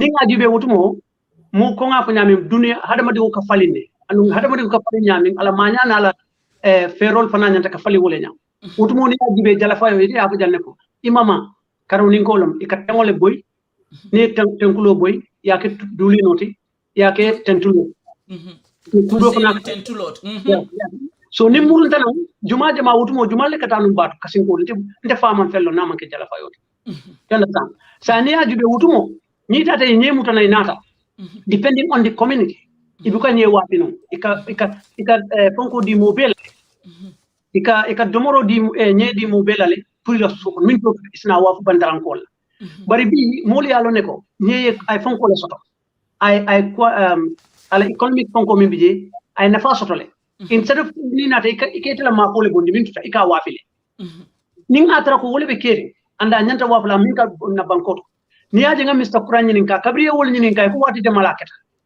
biko nje famu jala faylal aka sotol num killing mul min kana ika illegal fishing ke ka jalul samane ka fay ni a fay ika jalul sabay ka kuruntu ka bole kuruntu jalaw ni a kuruntu woka nye mesangol ni balu ake bele samana itol ka isulata min ne ko le ta nye mesango ya bula jabi toli atinya so wo man sakunda e loi londi lenu kabring ya jamme bijam ala man sakunda bije anin APRC ko momo mutala ibe nyine kelela aka practice lenu aka kelele para talatale ama waran kabrin APRC government bije inin EU man agreement ke pour EU tina efficient in our destiny ikamindina economically monetary wise is so small at an economic la fala be pare abatina la EU woli masimol min soto ye jalol min soto ye dorama min soto kanyemi wuti ka bondi je moni tolte compete no la je fayola wala naning Foday Chorr fa tata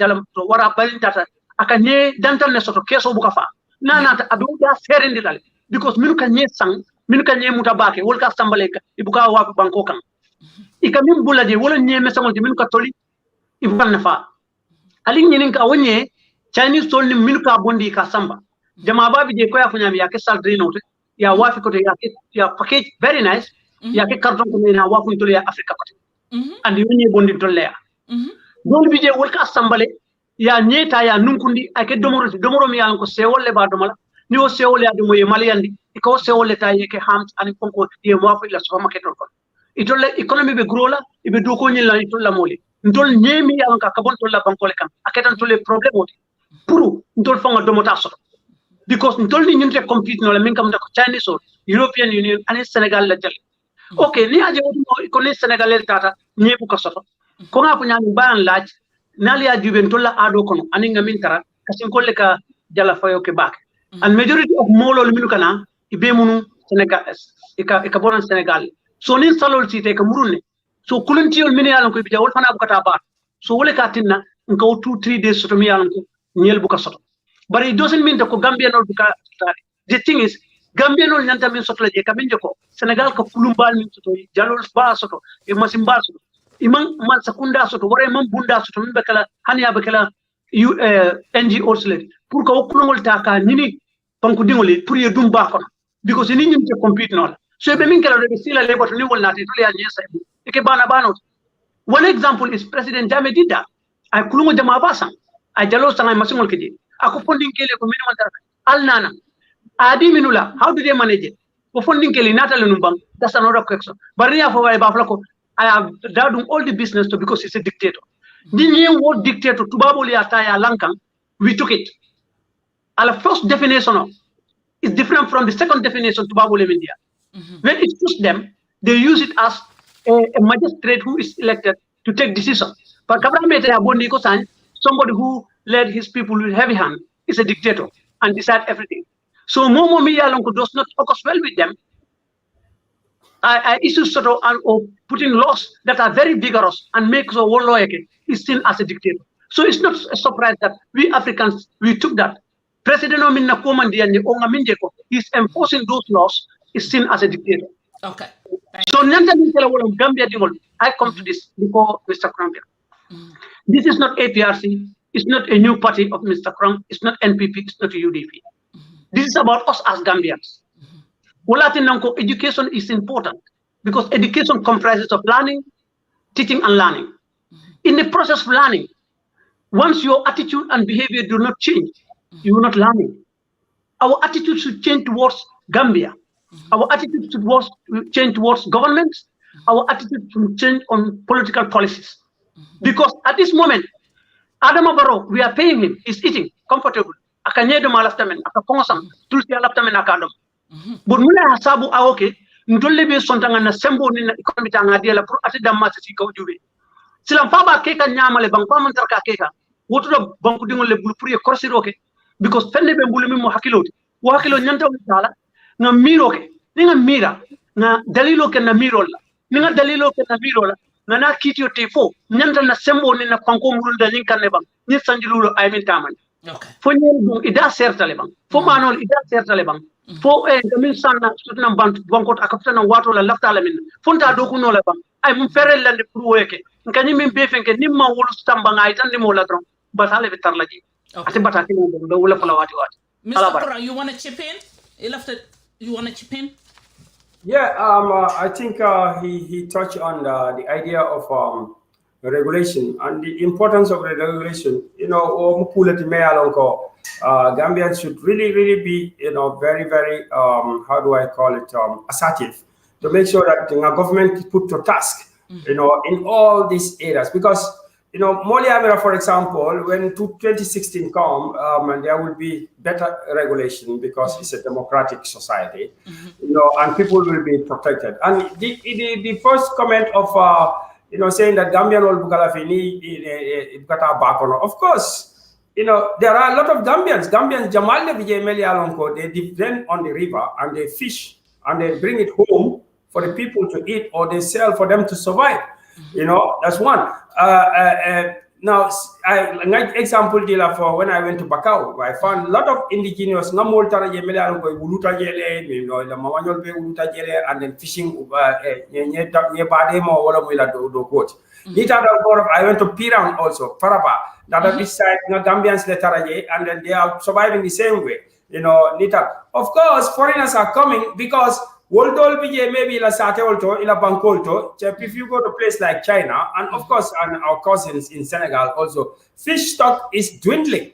The Chinese rivers cannot produce enough for their fish to eat. Yeah, for them to eat. So they have to look for if a bankol legend in a bankol me yalonko, they are vulnerable. Near madam and wrong akadunge. Yes. Alhakilo ngamara tole bele siatante but growing up chalo sabamu non connecti nani trans ndol mama wol kasi sindro ke kanye sindi ka wafi marseto nda cannot believe that ko chalo you cannot even get it. Itajela maybe sometimes nilaftala itajela sako iba da for fun. So it's alarming and it's got very, very serious consequences because how they imagine that Gambia will survive without River Gambia. We sometimes near family people you can't underrate until you lose it. And at this stage, in Gambia got to supply all the fish stock in Malaysia, India, China. Come on. Okay. There is not enough fish in our river. More so and then maybe they will go somewhere and and then all our fish stock, it would mean serious consequences in the biodiversity, in the survival, the standard of living of the people, because Bibi Mojamal along the river Gambia. If that is disappearing, because from the ocean, of course, it has a connection with the river. So among the problem to Mayalonko is an easy one. The forest and the river, right? And that's why we said, the Gambia found in the history of the Gambia, the economy of the Gambia started on River Gambia, right? That's why you have Banjul. That's why you used to have Georgetown, Makati, an island all the way 200 or 300 kilometers inside the river. Then you have Kaur, you have Kuntau, and you have Basse. So we had all these port towns that were linked with river transport and survival of the people. And everything, everything was there. So we Gambians should live along our river and survive along our river. If we don't want to do it now, maybe our future generation may need to do it. If we finish it, even before we get there, I'm from Kurang. I remember when the white people, I was telling a friend yesterday, who used to construct the road, Kabo Soma, Kabo Jara Soma, Katabase, Tuawol me yalo, Ikafo and Daragas. Isteta Kudane when we were in children. That's where you have the military camp now. Believe me, in those days, when you go there, our camp or military diamond now, you think that you are in Europe. They have swimming pools and everything. But look at these people. How much they were depending on the river. These people were enjoying the river so much that you see that they would have loved to live along the River Gambia. So until we have a potential, which is the River Gambia. Okay. And a serious government must sit down and regulate not only trade, transportation, but also the preservation of the fish stock of our river. Thank you. Mr. Chorr, I'm going to bring this other topic before we open the line. Facebook, you guys hang in there. Be prepared. I will open the line. Look at the bottom of the screen. The number will be +1678 390-0539. Stand by. Do not call yet. We have another topic that we need to talk about. Please, just stand by. Mr. Chorr. Gambia, Banjul International Airport. Travelers complain all the time that they have difficulties in Banjul International Airport in terms of taxes, in terms of the security, in terms of respect, in terms of the COVID procedures, in terms of a whole lot of things. And they will even opt and land in Senegal airports. Is there anything you want to talk to us about that? Because that's very important. Our travelers are having issues. Yes. Probably I will give my opinion because at the moment, Mantra Gambia and what I experienced in BG, or some of the regulations or policies, recently. Based on the pandemic. And in other issues, from the ministers, the present ministers, there are points first of all, again, the Gambian Tentulambe Jaila, Memula Koteke, Memulu Jaila, Minialong, Sonta APRC for 20 years. Because nte Nsakumajama for airport, because Luta Kompolamine, Konkatamale airport, Kafangulta Monkamuno. So before the present airport we have, terminal means it was like a hot.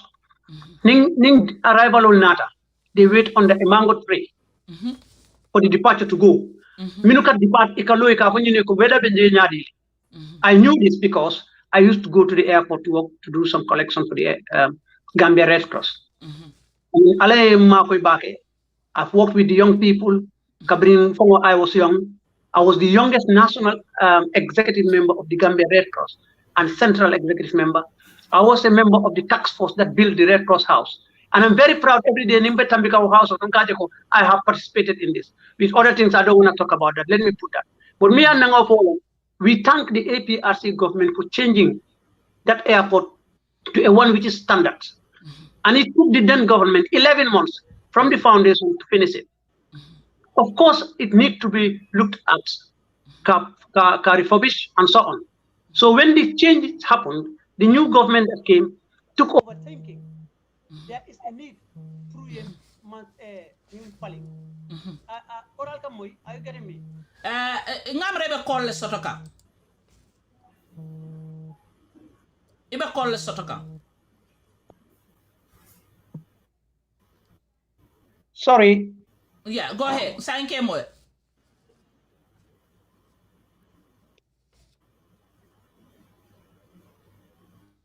Are you there? Okay. Mr. Kurang. Yeah. Mr. Kurang. Okay. So airport of people complain banko dunya koleata Gambian ol fongo bulle Gambian dingol bulu and okay. Foday fela muruntana. Hold on. Mole a distract nun domande. Okay. Yeah, because actually it's a Jola man calling me because so just quickly near people about the airport. Yes, it's a Jola. I'm definitely so. Covering Kabri Bari for Isla, nothing less than $7 million is went into river carry for this. 7 million. So if that's the case now, Hanisan it and need telepurkari for this because among Kitinya Gambia letter. But one, I heard from the Minister of Tourism lambasting the staff at the airport, Kowolka bribes letter on mobiles and so on. From a minister on a public place, kaki way mung I mung effectless sort of on the staffs minbe dokula at the airport. Minister Kowolta ke lambas wonyama. Niti ajiko as a minister, there is a problem here. And it is documented. You must communicate with the other person responsible to change how to tackle that situation so that people start to attitude falling. The way they deal with the staff, the way they handle them, the way they talk to them. For me, it can mean for it's a dictatorial tendency. And it's what because you cannot talk to staff, meaning they are giving their services based on a very meager salary. It can address in such a way. It was disappointing. The other thing is the Gambia government themselves. Yeah, levies minula, like they add, is it $20 on top of airport tax? That tax will be collected from the airport. You stand like you're not even a check system or paying by card. They are going to pay physical cards, cash, collecting physical cash, foreign cash. That also set up something. The other problem is looking at the pandemic, we knew every country need to put some laws, strict laws, to control the spread of the pandemic. But that has to reflect on the attitude of the government itself. How are they handling it? How are they handling taking care of not to spread the disease and also the attitude towards the prevention of the disease? But still, decision at the airport is to be made in such a way that visitors coming to the Gambia, because it's the first point of entry, will have got to come back again. That's the first thing, because first impression at the entry point. Not to mention citizens, many of them they travel and coming back home. Not necessarily they are migrants living in other places. Now to mention about us, we are migrants permanently living where we are living, but from time to time go and visit home. They treat us in other countries.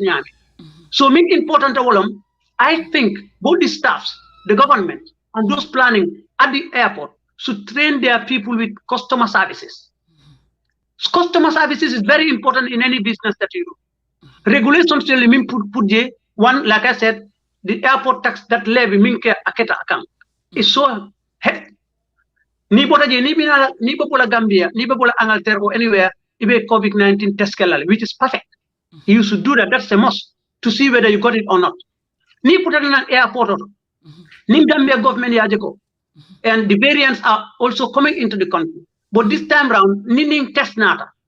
We should be able to take the people yeta quarantine at a hotel to test to do a test. Ning atrako imang positive yeta into the society ni positive quarantine. These things Nyantaka explain from the time you pamphlet or data you more educate, you put in the internet, you put anybody coming. A civil aviation or the government whichever department is responsible for interior, like here we'll say the home office, they should have a website where people will know exactly what they will face when they come to the airport. But they cannot take you from the flight into a bus, you're not at a place you are queuing. If a queue can problem will be now. It shows other people are there. I mean, you have people, journalists among them, writers, some people who came to see how things are. They go back, they don't give the good image of the country. So accountable control of Gambia, the present government are not working as there's a lot of incompetence in what they're doing. Because as far as I'm concerned, the ministry responsible for that should express health, should be able to postulate and write down the regulations in conformity with the World Health. You are put on a website. Or yeah, the civil aviation website open. Or those responsible for tourism and people traveling and coming in, a website open. This is how a civilized and a competent government should be working. But not to reduce your citizens to nothing but fighting with them, pulling with them, helping them, and so on.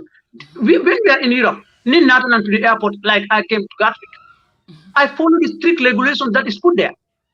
Why is it that I cannot follow the same regulations when I'm in Banjul? Why should I not? Because those regulations are not put. Are not even put forward for us.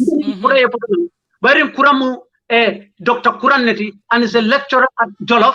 Mr. Kurang, I title ya bondi.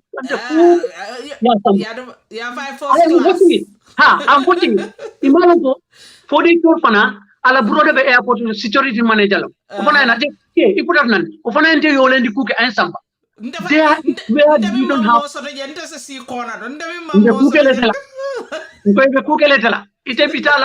hotel minto jolale pengoki. So you see what I'm saying. I'm now saying that we put laws that are not fun because they don't do it, that are not consistent, and they don't make people know why those laws are put there.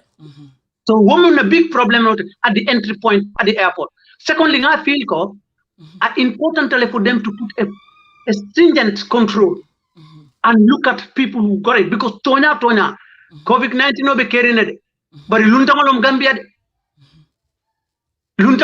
da kanale aita so many na geology nenta fero telo ngajeko akana spread because abe minke kan in Europe and other part be ngajele.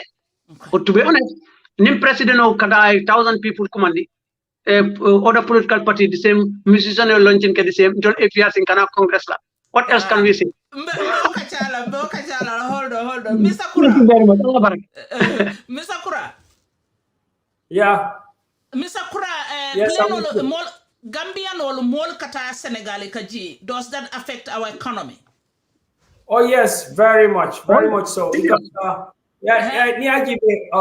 Gambia compared to most West African countries, without foreign aid, Gambia will suffer more, in the COVID consequence, because Gambia is our economy depends more on tourism than any other country in West Africa. So in terms of employment, in terms of business opportunities, tourism is key. One of the heart of the economy apart from agriculture.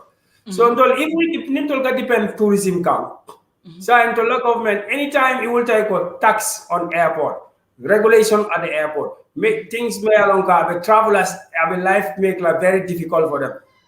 Tourists is what we are looking for. Even this hard time, hotels are looking for either business tourists or tourists for pleasure or whatever it may be, no matter how small it is. But new regulation will be a regulation on it makes the country uncompetitive because tourism competition Bangkok be like Singapore, where the population is 2-3 million, and then they get 3 million tourists in a year. The Gambia is 2 million people, and we are struggling to attract 300,000 tourists in a year. So therefore, under like government, what should be the priority is to see how to bring 1 million tourists, 2 million tourists to the Gambia.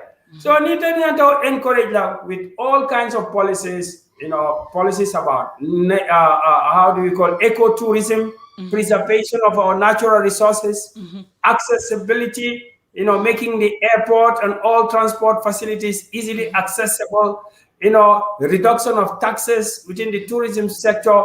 All those things are very important. So farming affect and economy affect, of course, it will affect us a great deal because tourism, nin government be certain tourist policies make like in Bella, you might have collect 15 euro, 10 euro from the airport.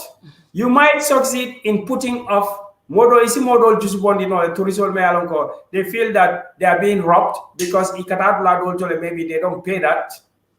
But even if they pay that somewhere else, we need more tourists than those places because we have a big problem of employment. Restaurants, taxi drivers, juice makers, vegetable sellers, supermarkets, shops, all these people depend on the tourism industry. So anytime that you have one tourist not coming, economists will come what is the multiplier effect?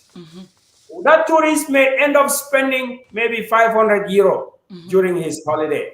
Don't forget that that 500 euro is going to circulate in the economy, and as it moves from the hotel to the juice seller to the vegetable seller to the taxi driver, it multiplies itself into multiples. Maybe 500 euro might end up becoming multiplied 10 times to 5,000 euro, depending on the economical government national multiplier. So Nila economy depends so much on tourism. And even in small decisions, like, you pick it from here, you pick it from here, you pick tax from here, you pick that from here. The government should be productive. Even though we are a tax-based economy, but we have to let the economy grow. We have to let the businesses grow. We have to let the customers come. We have to create opportunity, more jobs, more business. You cannot get that by unnecessary taxes such as airport tax, just because you want to get easy income, but not productive, low GDP for the economy, low unemployment, and less business activity, more hardship, less foreign currency, increase in prices of basic commodities. Thank you. Thank you. Sorry. No, I'm sorry. Professor, thank you very much. FM Majan, left Captain Dole clarify what or Janning question do summer. Please, First of all, Yemin focus Senegal, Mulka instead of landing at the airport. I want to say something. I want the people to know. Senegal, a total overhaul in the seaport like in Zigansor. Iba rebuild can perfectly well to meet the present demand of their production and distribution. I mean, because Niajibe, yela airport dole lundi, Korsman jam Niajo. Do you understand? So, Akamuntako, that made it very easy for them to have a state-of-the-art airport, which is also secure, and people can land there with lesser tax levies. Now, the port in Zigansor is going to be updated to a modern-day standard. Even according to them, they want it even better than. What are they doing? In between Gambia port, ye poro le lundi jemia lonko Bissau, instead of Katambi Zigansor la kana Gambia, Sani Bedana Zigansor. Minuka bo Zigansor kana Gambia no, ndoka ube binala den. So economically Senegal is trying to strangle. So economically otale. Our present government also what they did is they brought soldiers and put them at the border base in the Foni region. So that any economic activity that Gambians are doing in Casamance and between Gambia will control, especially in the area of Lumbajak and other things. So what we don't understand is Gambia has got an agreement with Senegal because they are all part of ECOWAS to have free movement of goods and services with the people. But today, even if you have log, yes, in the middle of Buyam. So what I'm saying here, it often economic impact. So the airport also, less people are coming. What the Senegalese are doing today, they are into the market, selling Senegal, giving the tourists, even in England, the opportunity for them to go and visit them. When the new dispensation came, what was here in the Gambia, for example, bringing the people in the diaspora to come to the Gambia, the then government called it Futampaf. If you have to have something that you put in place, in Jola Futampas Forum, Kaseba. So the diaspora people were coming. When the change of government came, instead of them building on that initiative, they thought that was damaged, they throw it.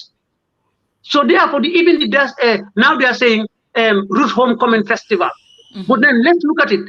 How are they selling it outside compared, because Root Commit Festival has been here. But how the former government sold it, they added another program on top of it called Putampaf. So all those people who are African origin want to experience initiative into manhood, which is Putampaf. They discard that. For example, women who were doing agricultural activity in Kanila, Gambians, they took everything from them. So their economy and life come down. I want to believe that there should be two, and there is two types of tourism everywhere you go. In international tourism and in domestic tourism. The Gambia lose a lot. Kabrini pandemic onata. Employment in the tourism sector. 45,000 people lose their jobs in that sector. What did the tourism minister and the minister of finance put in place to help those people who lose their job? 45,000 people. Recently, Amame Bake, we had how many people? Senegambia minu retrenchment minke ila hotel auto, and that is one of the biggest hotel mulka employment Sudan due to the pandemic. We also had United Nations gave out some handout, some money to the people they are working in the tourism to be given some. How was that money distributed? But all those things are, incompetent. But what I want to say here, why is it that our Minister of Tourism or that board could not come out with another idea of domestic tourism? We are Gambians. Itenila family, Kurang Nala family, wherever they are in Kololi. And there is a place in Lamin called Lamin Lodge. On a Sunday, you put your wife and your kids in that car and drive to Lamin Lodge. What will you have? You may have an easy boat ride from Lamin to go into the creek in Mandinari and Kubune. You pay 300 to that guy. You have already done something. Ila dimbal contantale, they have experienced something in any million. Yet 300 of the women and being along cartel tamu kulumoti. About 300 of spend like into the economy. So we are at least doing something. Ye bula motokono, ye drive yeta kubune. There is a point. Ye drive yeta buladoto, you have come. But min ketan to la problem. We think tourism is only to babo level on bantal banko in our tourism. And secondly, I think the Minister of Tourism should also look at something. Go back to the ministry, look at the monies that we contribute in social security. The money lying there is earning interest. Mansakunda ba dokundikang abukana muli amini alonko uleka contribution. Why can't we get money there and kind of give these people mini alonko? They are involved in arts, they are involved in taxi driving and so on, to give them a booster as to how to enhance their living condition. And many other things Latina living the price are rocketed. Mansakundako, ye essential data lali. Sometimes ago, in Ata a taxi driver, me alonka essential sang maybe $50 or so. Wo abidiala I pass on yininka diata nyami.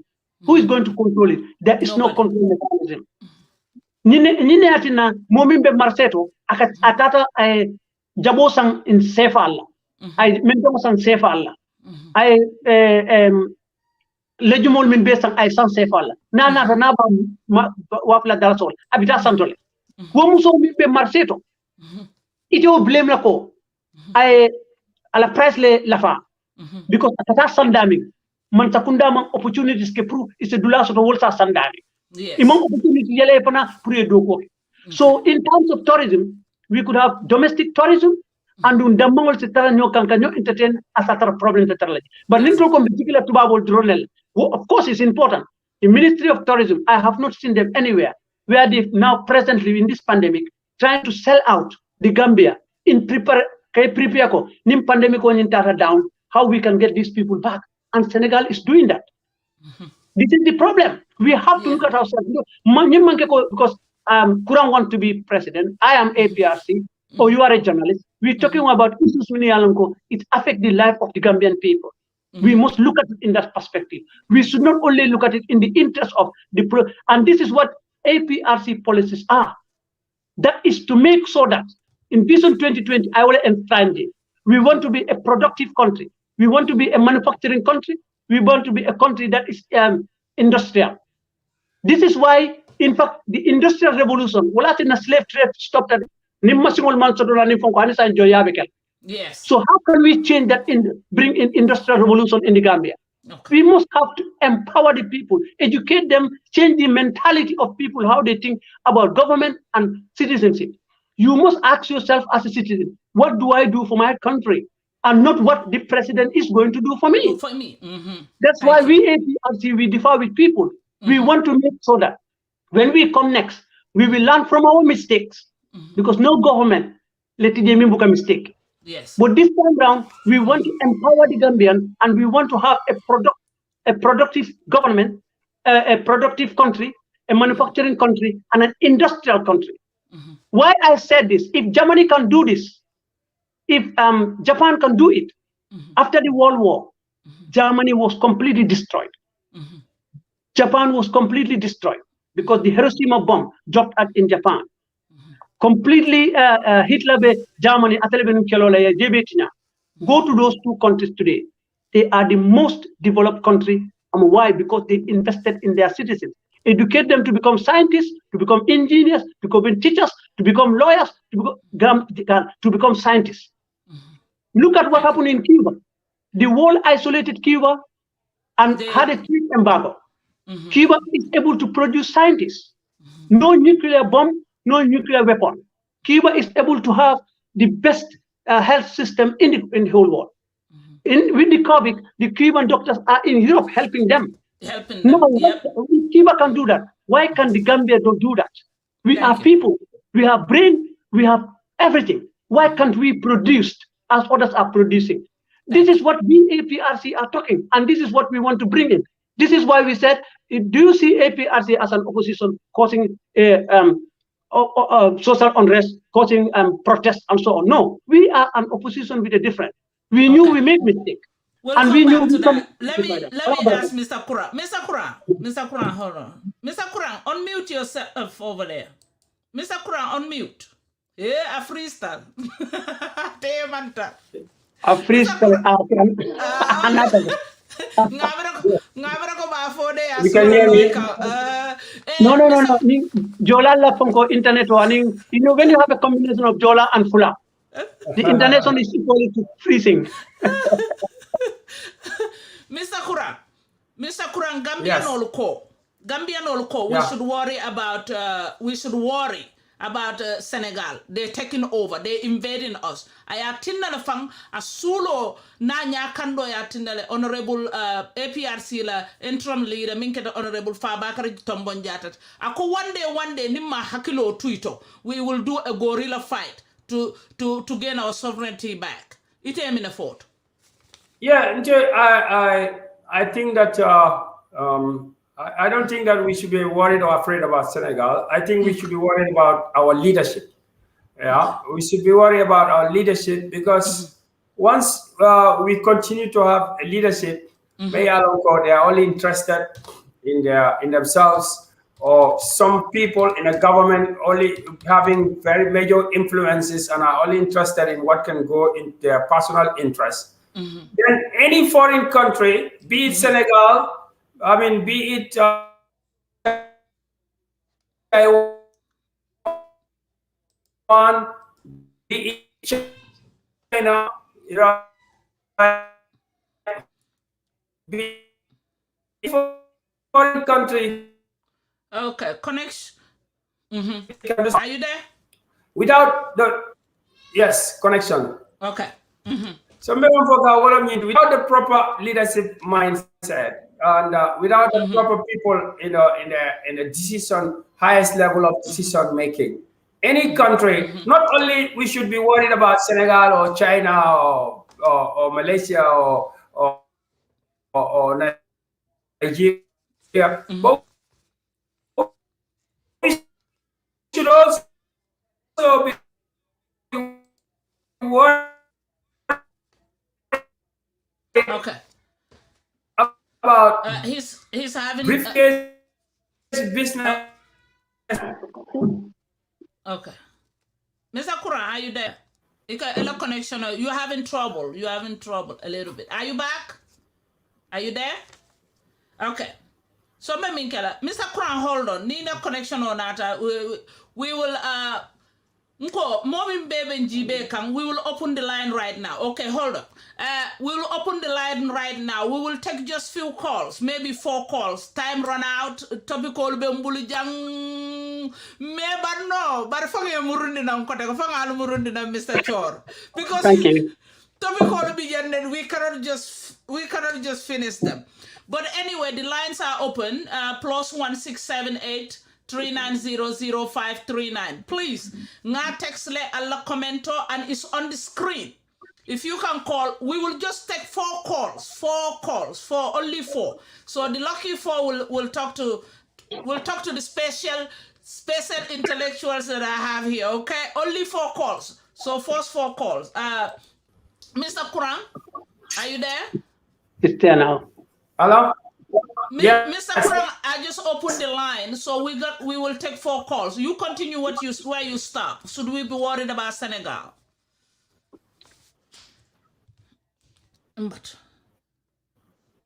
Okay, Mr. Kurang is Mr. He's frozen again. Yeah, Mr. Chorr. Mr. Yes. Chorr, I want us to talk about the Congress coming, APRC.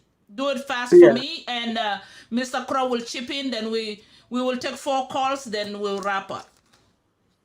Yes. Can they hear us? Can they really hear us? Okay, I hope so. If you guys can hear us, activities kind of froze. Let me know if you guys can hear our conversation. Please, I'll text now. Okay. Mr. Kurang, are you there? Yeah, I'm here. Okay, Mr. Kurang, Senegal wrap up. Then I was just saying that we should not only be worried about Senegal, or we don't even need to worry about Senegal. We should be worried about core leadership. Okay. And then not only about countries coming and invading our natural resources and our national interests, but also not just nations like Senegal or China, but what about briefcase businessmen coming in, selling stories, and then moving away with huge chunks of natural resources in terms of land or concessions, in terms of other natural resources like fish stocks, etc. This is a worry. And this will always be there. Even if Senegal stays completely out of Gambian politics, there is Gambian natural resource exploitation. There will be another group of interest, corporate, personal, individual, or national groups that will come and fill the vacuum, because the vacuum is not because of other people's interests, it's because of poor leadership, poor judgment, and poor decision making. So I think Gambians, that is why it is time for us in 2021 to see that we elect in place people who have a track record of putting the interest of the country before the interest of the party or before individual interests, of people who understand the consequences of what decisions they make, the economic, social, political, and natural consequences of those decisions. So it is high time pour Gambia no liaje ko karte wonyanta fayla le kafoko anyi mum badi malati dol mu konton kilinati dol le boda ma fon kilin a jareta le say ngamira na banko e ni lafta Senegal e bonna koto par kafoko do ha Senegal bije kabra tol be coalition oto Senegal bije le still right. Senegal will always fight for their interests, and if I'm a politician in Senegal, I'll fight for Senegalese interests. Anyway, every government does that. America does that. The Gambia can only do that if we select a leadership that will fight. Not necessarily, Senegal is not an enemy. They were there when we needed them to make sure that we have a transition without blood. No Gambian can deny that. In 1981, they came in and make sure that a rebellion where people were just killing each other and looting ended. They came in. So I am not saying every Gambian has a connection in Senegal. I am not necessarily pro-Senegal or pro-Chinese. I am pro-Gambian. But what I'm saying is we are the people who put our country in a mess for foreigners to come and give us the security to clear the mess. You understand? Now we have to come back as conscious people. We don't have to necessarily be so nationalistic to the extent they're blinded with decision. Right. They are our neighbors. They'll be our neighbors forever, whether we like it or not. Okay. It is much better. A security problem in Gambia is a security problem in Senegal. Vice versa. That will never be undone. That will always be. When you share 99.9% border with a country, your security in your border or your compound is 99% attached to your 99% attached to your neighbor's compound. Your problems in terms of security, economy, the Farafenni Bridge is an opportunity for Senegal, but it is also an opportunity for Gambians. I was able to cross from Kudang or Brigamoba. Okay. Oh, okay, Mr. Foday, go ahead and no Tala, but go ahead and respond. So when Mr. Kurang come, he can hold on. I do agree with some of the things that he said, and hold on.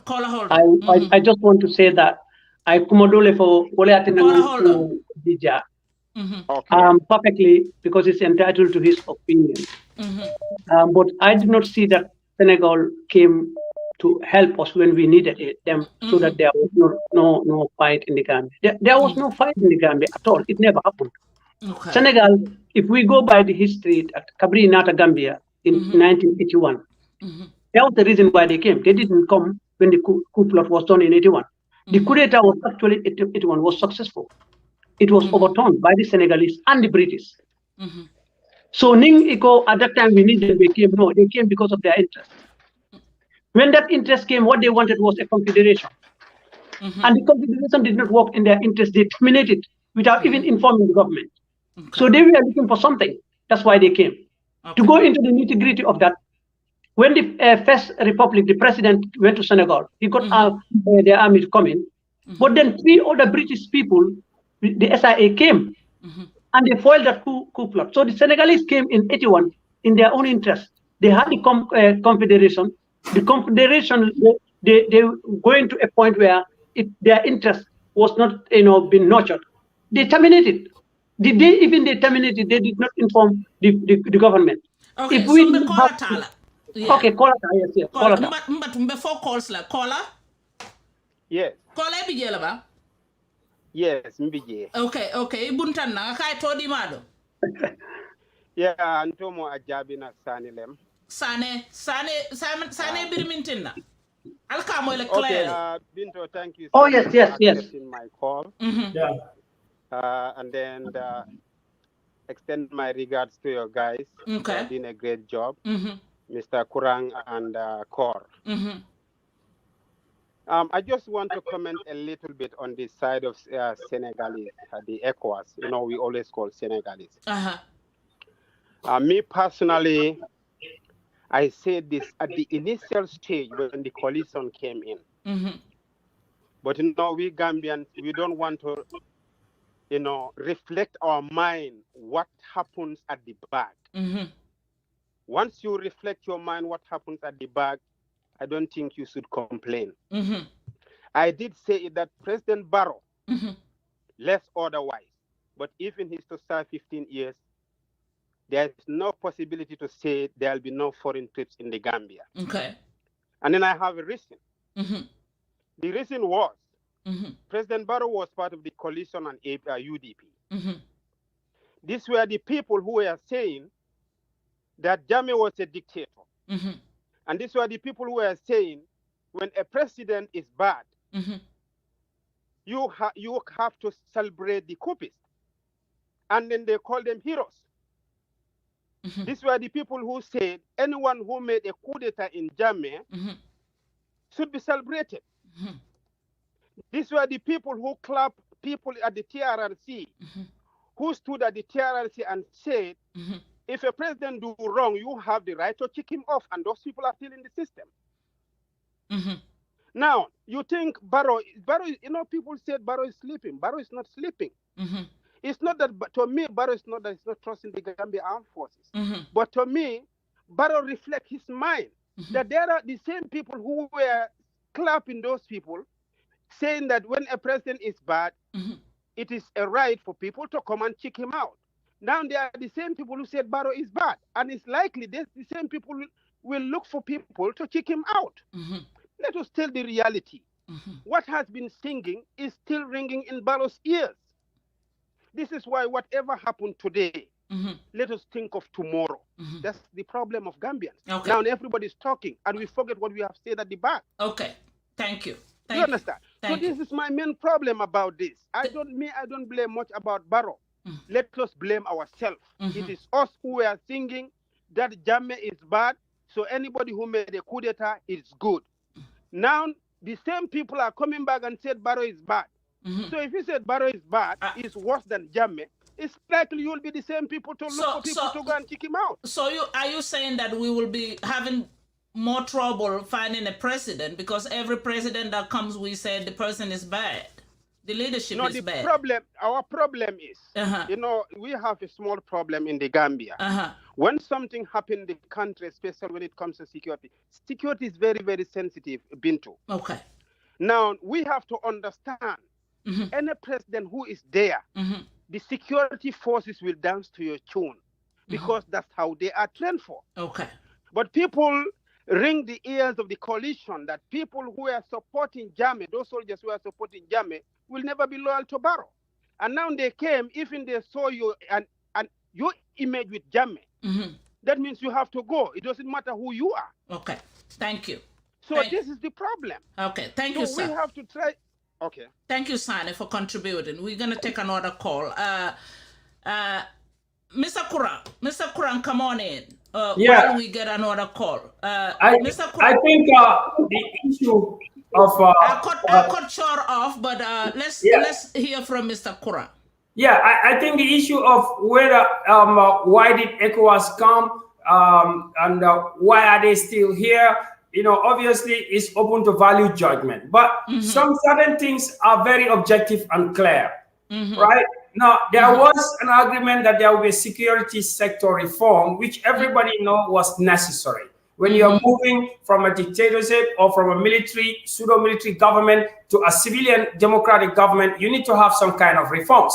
Now, the reason why President Barrow his government did not do a proper transition as far as, all the elements of the transition are concerned, which includes security sector reform, the implementation of the Janet Commission, and then the proper implementation of a land commission, the proper implementation of a constitutional review. These were all institutional reforms that were a package with the ECOWAS, right? We were expecting this. I am not here to justify why it's not done. I think the president still has to come in 2021 December and tell people why he did not implement all these reforms. But in the absence of these reforms, the security problem, the security vacuum, the vulnerability of a democratic government, which is supposed to be, right, give command to the army, civilian command of the army is under threat, right? And when it is under threat, then obviously we know the powers that be tend to look for other stabilizing factors.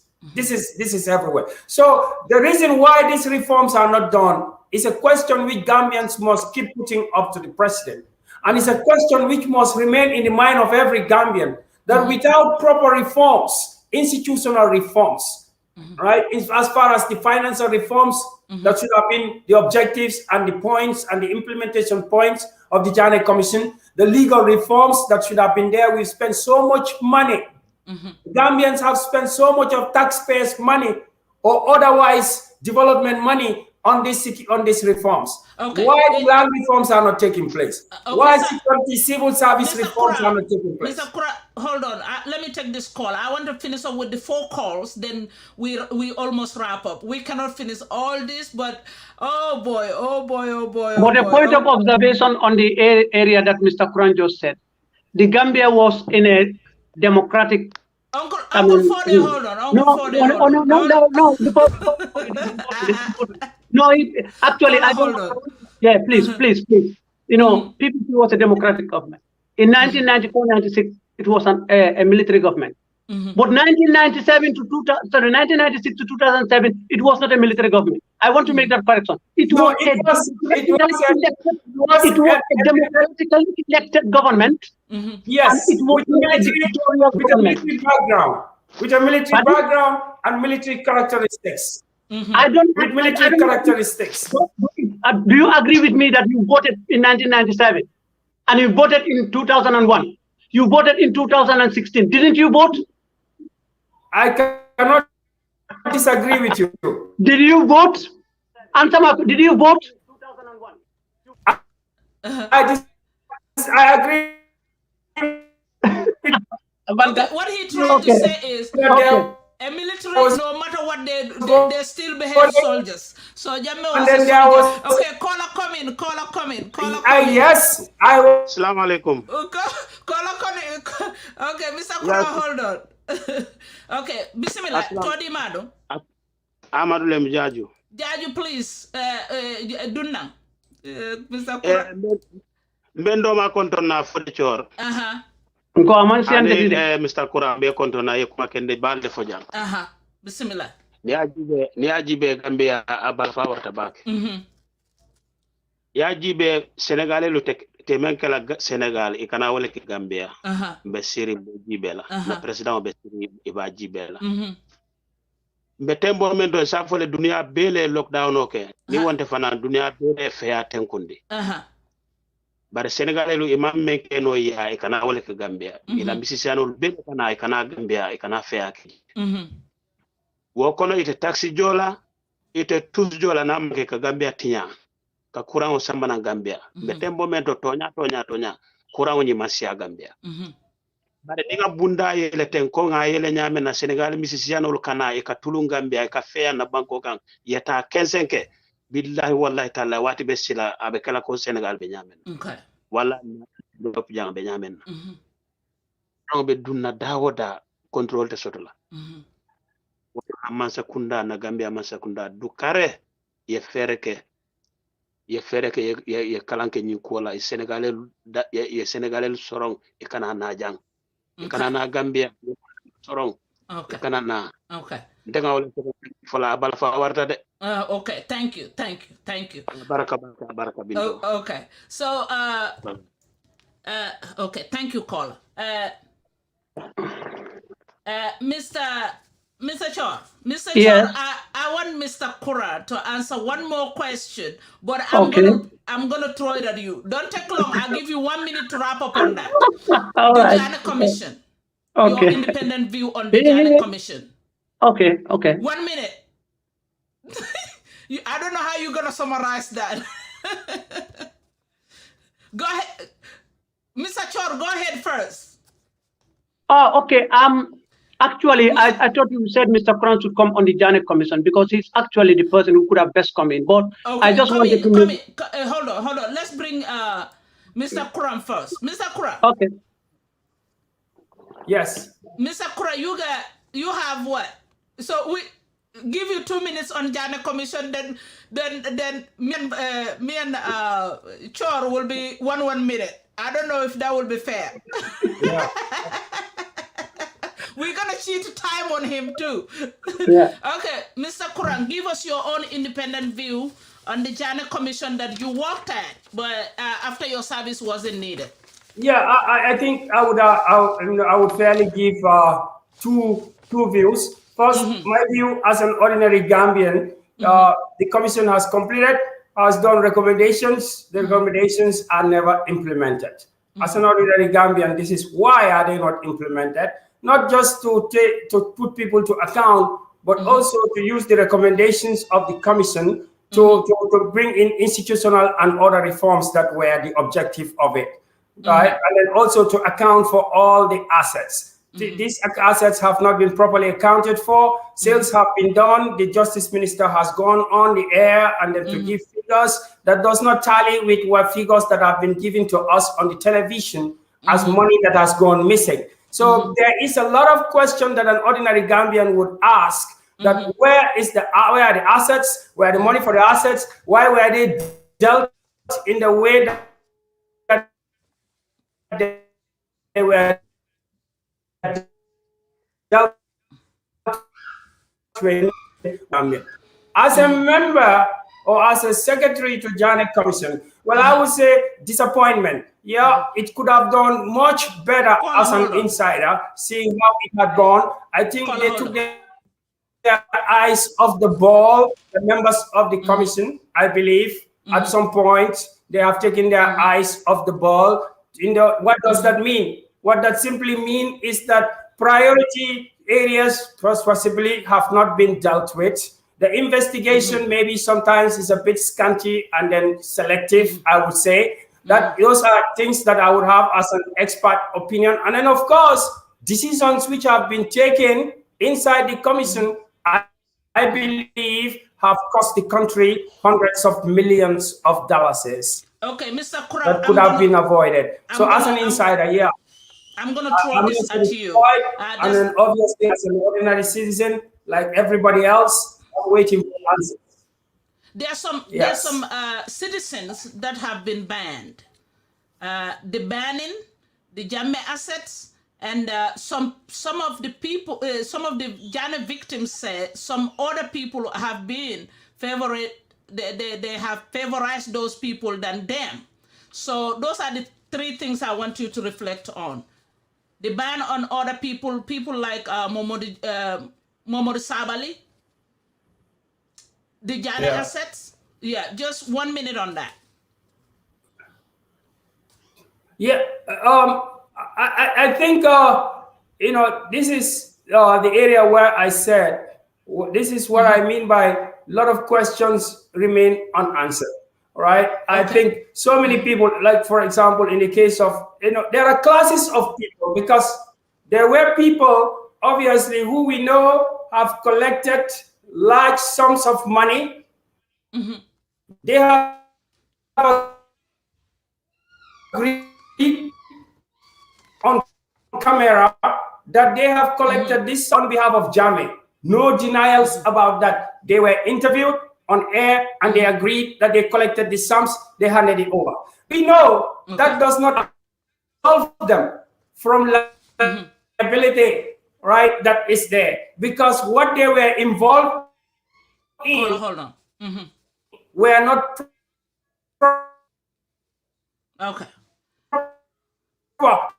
transactions. Were not, in fact, you may say, not legal transactions. So they have culpability. They have culpability. Whether they gave the money to Jammeh or not, well, I mean, that is open to debate and questions. But the mere fact that you have participated in it, and then obviously, there were also other categories. There were businessmen. Likely that Jammeh was a signatory to some of these accounts, so he would know about people fetching money. And I can tell you that Jammeh is very clever. Jammeh is very intelligent. As an investigator and as somebody who has served as a secretary, I think Jammeh, we agreed, has a super brain. So it will have been impossible for people to drain these accounts without the knowledge of Jammeh. But that's one aspect. The other aspect, all the businesses that benefited from unfair deals have not been brought to account, either by the reports or by the implementation through the government white paper. So big questions are remaining. Apart from the fact, sometimes focus is on people who we believe. There are other people who are allowed to go on persona non grata. What is the essence, we ask, if somebody has participated in robbing the country, and then has been in the country, going in and out of the commission, even when the Americans said these people are wanted, our government was still in a position to pounce on them. The Justice Ministry watched them. They watched them leave the country one by one, go in and out of the country, and then they come up finally and say, persona non grata. For what? Because they have not killed people. They ran away with money. We need to pursue them wherever they are in this world. Okay. Mr. Kurang, hold on. I have a caller here. Caller? Yes, assalamu alaikum. Maalaikum salam. Todi Mado? Lamin Hydra, Milano to the father of the NPP. Okay. Hydra Birmintina. Nkola from Fetentinde. Okay. Okay, nga bunda dandana soto bintu ngela mul konton folo bi menuna ta pejo nyin kan chor nin kora keken de balle unity ila competition nyin alhamdulillah rabbil alamin very respectful and diplomatic mbe tentula ba kembe je lawla yo manya nyimma men keteng okay like diamul fanan kende ata bari diam bunda fulala bembulu wala mu babunda te anin border system o Kenya follow e ka fisis men fotem pour ba demo ne Senegal el mantraje banko dingul ma fonko masakunda ma influence pala karola ntenga bunda men so je wala nyintu ko ntol men bebe tuabu du jang mbe ngalo ne ko ni tata tuabu la ba kono ba demo la karola abe private sector le bula mantra masakunda bul okay Gambia la na fultiol nyanta kanyin soto ko ye register bang ye ke fisa sol de kata ba kono ba demo le ye register ke company te ba NGO te ye mol employee do ko ke je ka tax jo masakunda mansa bukanyum bunda be sukino nin ko mansa kunda be bunda be sukila banko dingul tela namo enjoy no la mansa bulota futano la indla beto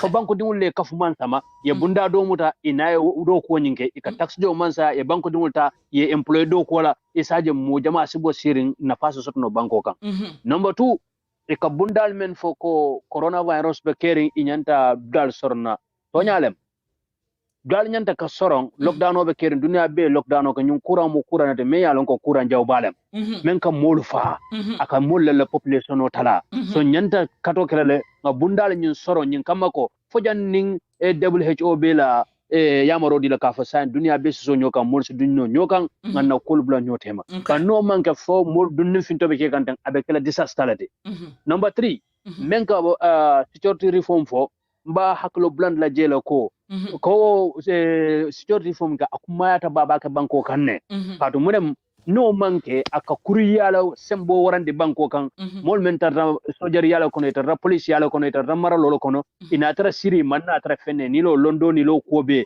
e kana nyola mobilize violence wonde banko kan e kaje tenkum bukana sabat no banko kan wala kanya am roba sol siande banko kan ba bri maje yul beta yedunna sabiso nyin kono nunto corruption o dolbe keren sabso kono biya be tala kan ne 100 lemba fala sanko mbe 60% na sai 40% o minus tale thank you so much nga jansa nyin ko mo fanyato abaraka okay thank you thank you mbe kola sol be tentula mbe jayila right now mbe kola sol landila la follow because we are about to wrap up time be borikande nga brother sol be ngel bondi la hajol le tonang min keta Foday Chorr Mr. Foday Chorr ayala tambele bulanang not a special guest soto jam mi yalonko ay anayasuno ke mbatunga sisoli pa follow nko akabita contest lale ay dala sitile ay nko ay dala fon sitile fa tunkanela yawe wala Mr. Alhaji Kurang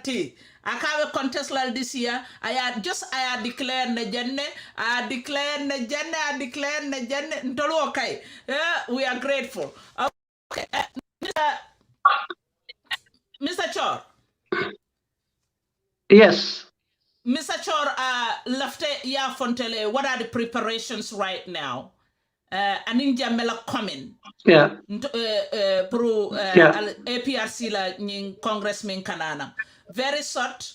Isaje konsalu bulayab. Atol fangalu murundi na man choice. Tonato na lafta prale mbula bari lafta kuma kile ko ndila jamii yalon ko ita nyanta ko la stene ya den ngana muru ngana ita.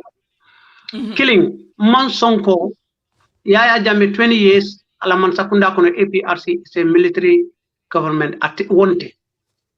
Atuda momo le bulu priya describe ko dictator government lom outute bulu la bigul.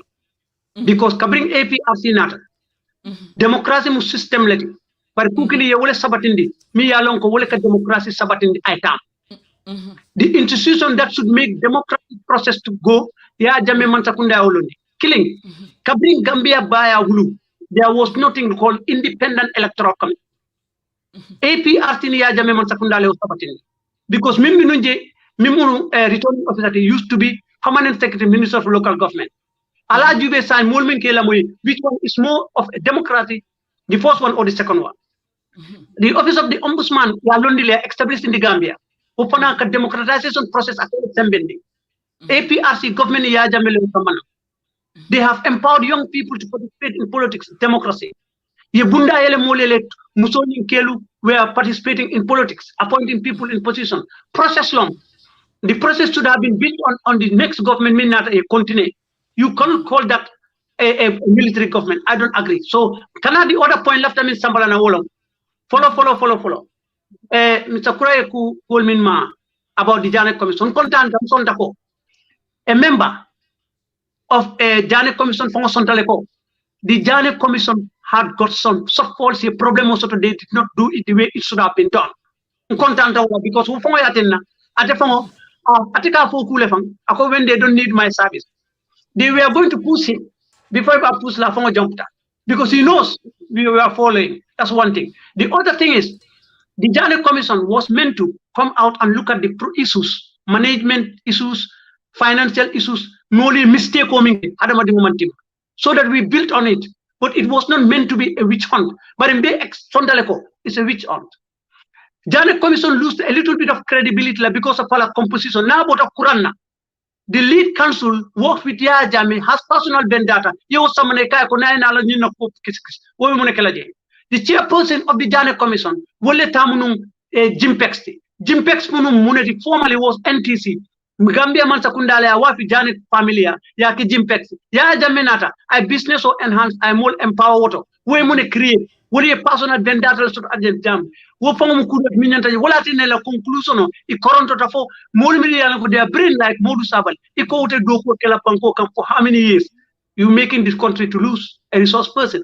Morning Kamantako, Dr. Njogu Bah, he quoted Doko Kelabanko for based on political reason, not any other. But in Fonsontako B, Nkontanta, Dr. Kurang Seneata Senendiko, Ponyalo Naning Hamole Sudobari Mata Mandanyama failed. So coming down to APRC Congress, Congress date is on the 19th, 20th, and 21st. And Mbakela Damin, Jelum Pentamiti. I will not be able to go into the nitty-gritty of it because mom permission was from the executive. Because mom get a spokesperson. In coming home info, I'm saying it because I am Foday Chorr and party member. But preparations are in high gear. Nimintara social media we put some billboards advertising the 7th Congress of the biggest party with the biggest policies and people they have heart for the Gambian people is going to be on the 19th, 20th, and 21st. And presently, we've also tried trying to get how to transport all the participants from across the country for Kanan and Kanani meeting attend on the 19th.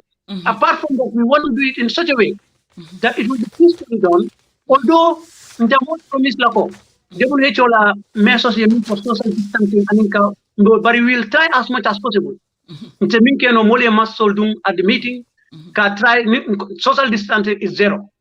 But in Beferol Bekelale, Purkaul Fanata, and Umbatra Pananga Ketenko and Kulu, and Lua Yalandiame, because it is a requirement. Okay, you talk about Yaya Jammeh as flag bearer. This issue, like I said, is not an individual person to discuss. The party, according to our constitution, the Congress is the highest decision-making body. Only by decide whoever is going to be our next flag bearer.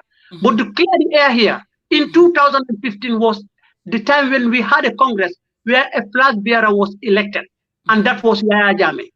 Since then, I election or contest and lose it 2016, 2018. In a Congress, we had never talked about or nobody applied the position for flag bearer, which means still a application on record, he is still the flag bearer. Okay. But now, when the time comes, the party will have to look at it. When the time comes, if Jammeh is in the country and then want to apply, and he applied, Modolia applied, the Congress make decision. If they want Jammeh, contest, he will contest. If they want another person, that's it. But as of now, on records, Jammeh was our flag bearer in 2015, and that still remain there. And because what apply, nobody applied. So, but in this case, he might apply, Modoya apply, and the Congress decide to give it to somebody. But that also depends on if he comes back. Because even Bantahan is a contest now, on the day of the nomination, you must be in the country. So when he comes back. And APRC, let people understand this. Jammeh is the founding father and is the supreme leader of the party. And based on whatever Mimbe caring, Minkumata the Wolom, Kajiko, until they are people, right to the Motombo. But it doesn't conclude on this because now they can wrap up. I want to congratulate my big brother. Hold on. Okay. Hold on. Because lafta ilan hindi amo ko na lafta Kurang Mr. Kurang. Yeah. Mr. Kurang Gambia no ko ninja me muruntana as a security threat cause no bankoka. And the rumors be carrying no ko jamme be murunana. Itala miro mi ne ba kana ke party leader. Well, I think it takes us back to because the main reason what's the main reason why Jammeh left the country?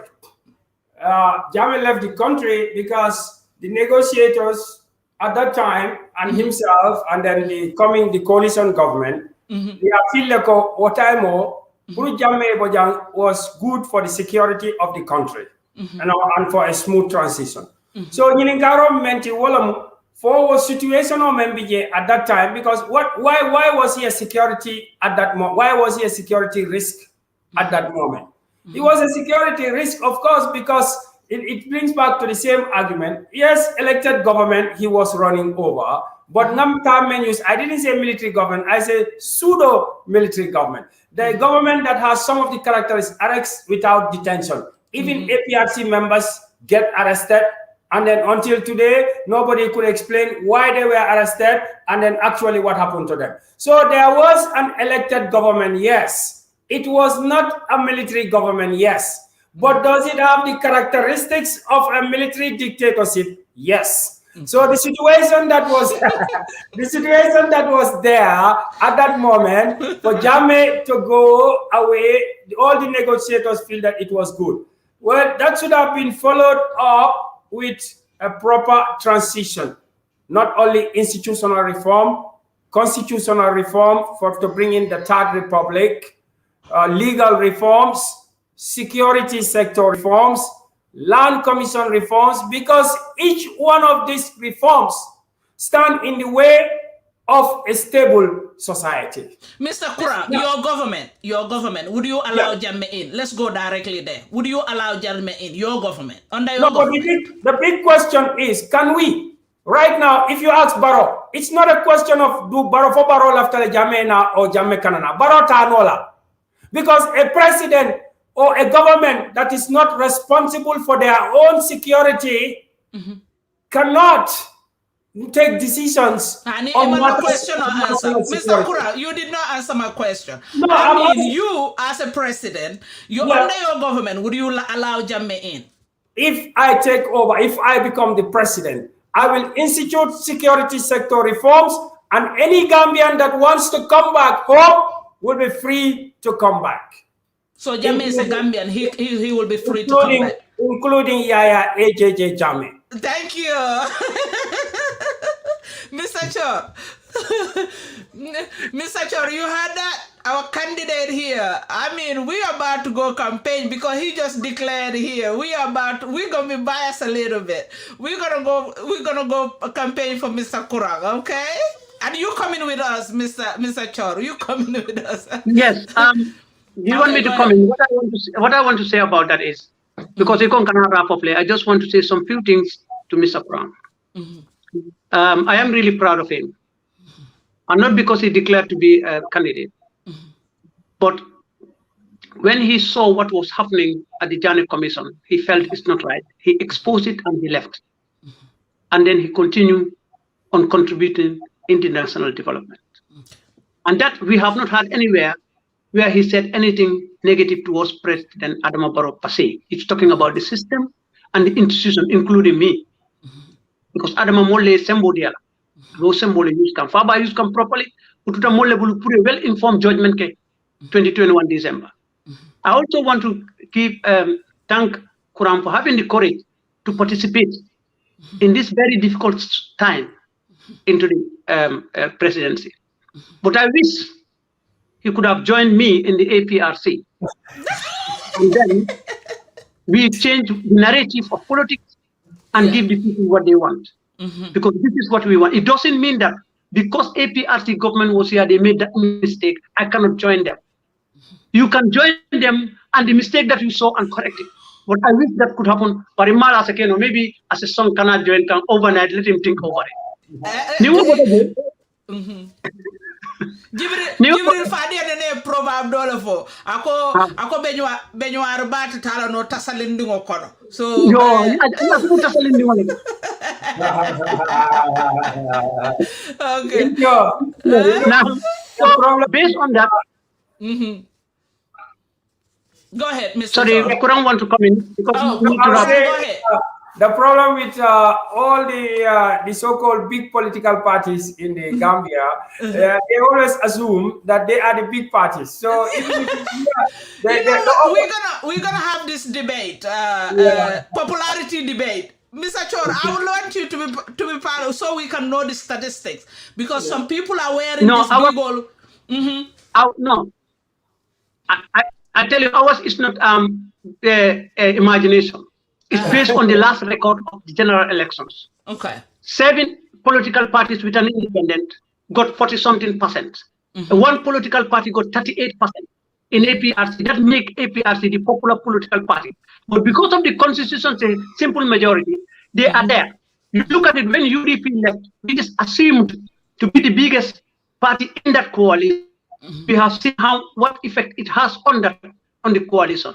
And UDP, looking at it on records, they have never had, in most of the general elections, they've never had 150,000. The highest they had was 149,000. APRC, the last time the highest they had was 280,000. So record shows that move, we are still there. That's my point. But as I'm saying, I am not saying I have this go. We must talk to people with programs and policies to come. So I felt that the program and policies we have as a party is more better than any other policies towards youth, towards women, towards employment, towards security. Today people are kind of talking about security reforms. Because when they came, they did not look at the nitty-gritty. I would not have put up a commission, a JANIC commission. I would have first do an audit, departmental audit, to be able to know who are responsible for what. But in the commission of law, and you said, and his close associate. When we have seen that the ministers that were responsible are still in the country, Imambori, because it's totally wrong. We've got directors there. Anybody who comes at for example, Kurang name Bulal. What is Kurang name Bulal? Everything Kurang name Bulal. So it's Kurang. I come to Kurang name from 20 years. This is what I can't understand. But all the same, it's a learning point. Mr. Chorr, iko Gambia la batabe issues all mini baby carry ka fintina sign. Jamela time be jele more buka hani ka femfo. You dare not. You get arrested. You disappear. But now we have this freedom of speech. In fact, he said here, I have only left a couple of observe. We have democracy is a process. Quickly about democracy is freedom of expression. Freedom of association, their characteristics. Freedom of expression is a characteristic, a principle of democracy. Mr. Freedom Chorr, of you are expression frozen and you are echoing. Okay. I cannot understand. Okay, good. You're cutting up. Yeah, you echoing. You people are cutting up there. You have to wrap up because Konko Levenade. Yeah, never. Left Mr. Kurang I wrap up in here last. So if I wrap up 1 minute, wrap up. We're about to go. I can't nabara mano madam follow mbalo fanwa kumakande kuru Mr. Kurang nanambang. Yes. Well, thank you very much. Mr. Kurang, you have registered the party. What will be the name of the party? What are we expecting? And when are we registering? When are you up and running in this car? Yeah, when is this car up and running? The registration process is on. We have submitted our registration to the IEC, and we are waiting for their response. The party is coming up as a simple change party because we are genuinely interested in bringing in change in the country. Not only political change, but also economic, social, right, and systems change, genuine systems change. What's the name of the party? What will be the name? I just mentioned that it's going to be a change party. Very simple. It's not going to be like Gambia Change Party because we are already in Gambia. Change Party. And then people are going to keep asking us, Luta Wecheku, right? Murana left of Falling Roller. Because Falling Wecheku never happened in this country, actually. We talked about change in 2016, and it hasn't happened. Why Change Party? Because, as I said, we talked to people even before choosing a name for the party. And all what people have said, right, from Koina to Katong, what we hear from people is that we voted for change, but we never saw change. Okay. So actually, change has never come, because when your situation gets from bad to worse, economically bad to worse, right, socially bad to worse, right, you cannot call that change. So Gambians are asking for genuine change. Change to fill that gap. Okay, I want you to hear this from me. After you register, you're ready to go. We want you to come and start the engine here. And Mr. Chorr will be here. We will start the engine from here. You hear me? Yes. No, I hear you. Yes, yes. Thank you for coming. We are honored to have you, Mr. Kurang. And we wish you all the best. On this journey, it's going to be a rough journey. You're going to have some bumps. You're going to toast and move on. And do not drive this car without that woman beside you. You have to drive with her.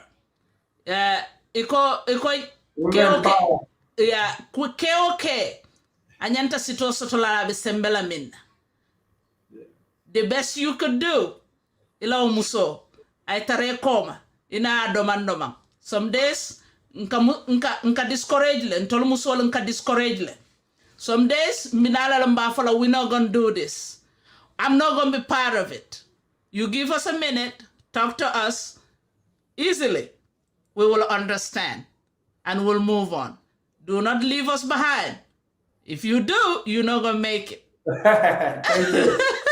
I'm going to be biased on this one. Women power, women rights. Yes, women's rights. Okay, thank you. Thank you very much. Wish you all the best. But don't forget, on the 19th, 2021 is APRC Congress. Please come and join. Thank you. Don't be late.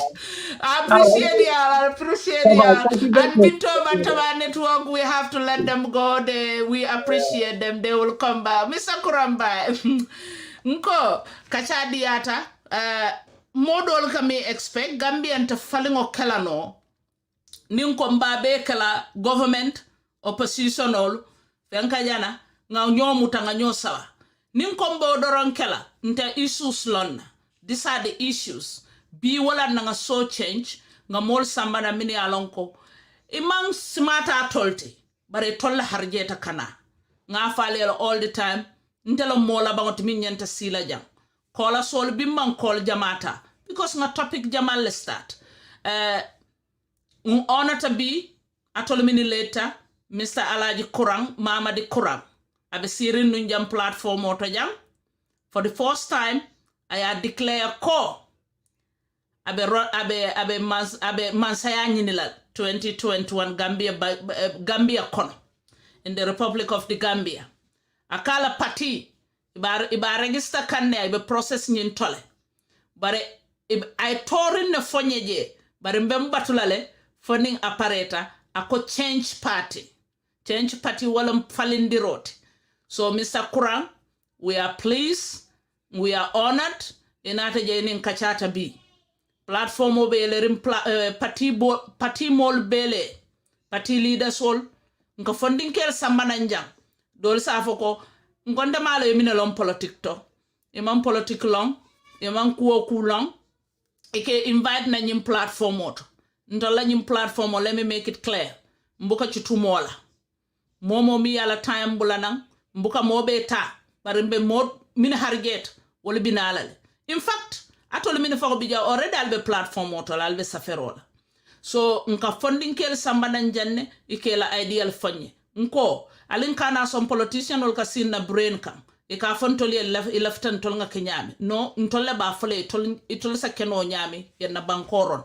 So carte killing momo e wala soto So ita ta fela noko ijututa dolla o mari man qualified abala ideal sambalana platform o nyela to walla ntol grassroots lem ndemo musolt ninna timo funding kel ben koma bare ko nye binto iman qualified nyaawnya bare sitan si nyim platform ndingot nka kacha sambana ntol we grassroots man sula intellectual la man sula lombalila ntol sula ta bella alkana fo ko mo kilinen intellectual wo ite londi soto mengo mento ya sambanyana isa londi soto agriculture isa londi soto traveling isa londi soto political isa londi soto bi ngati cholle sambana so nga isu solle fojam alkana fo ko ntolu nyin platform o karle qualified karman qualified mobile qualified okay mobile qualified mbem alaji kurang mbe tentula mbe jayila mbe duwale ala me la joni aye wati isulata minna je ala me loki ala me mantali benne ya soto ingani yomi minti mbina ala na brother minketa Foday Chorr Foday Chorr just not APRC katala balen groundwork ala baluo be ko wallet atamata o matinda nyinata la molla o matinda anyinata su abon sungola so nata hakilima ba nga sambana njam APRC doronte baral ali ala kacha moyle nalle takana altali na kacha start dula jibe ali la moy issue nga kacha le foje mini alon ko de concern the country so mbal tentula mbal jayila alkalla hajolu minu tuje every Sunday ali nanang nali kacha alman nyon soto ntolta kala no without atolo manfen soto manfen na fen soto ko di tembulu londi tembulu bar ni ngatol le soto so ntol nga ala tentu wasata atolla kola wasatale ngatol soto so from today next Sunday al sinana nali kacha koteke Mr. Kurang Mr. Chorr mbal tentula mbali jayila al nal badi malum binto bantawa network al kanana every Sunday Gambia la time 6 p.m. 6 wularo Gambia la time natol be banko dawda mbal be konton na mbal jayila katala al kola sol al bal la kol wakil ko kilingolem banku do ko wala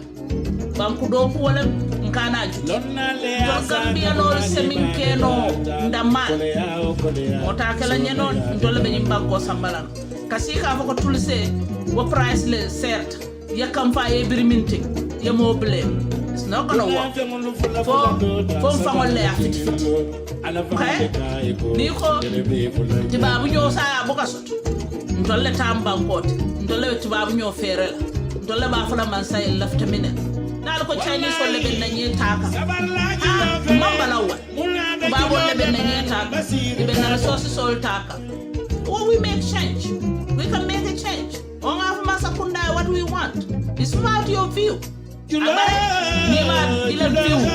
ma ko hormone bunya ko na faka doya so wala nan tolo nka hormone bunya encourage all right ala baraka thank you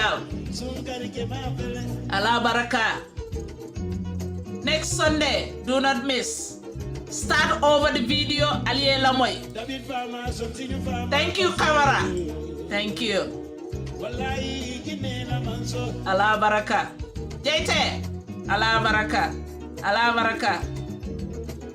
konte ala baraka sane almanyo soto alama ale nalijo thank you ala baraka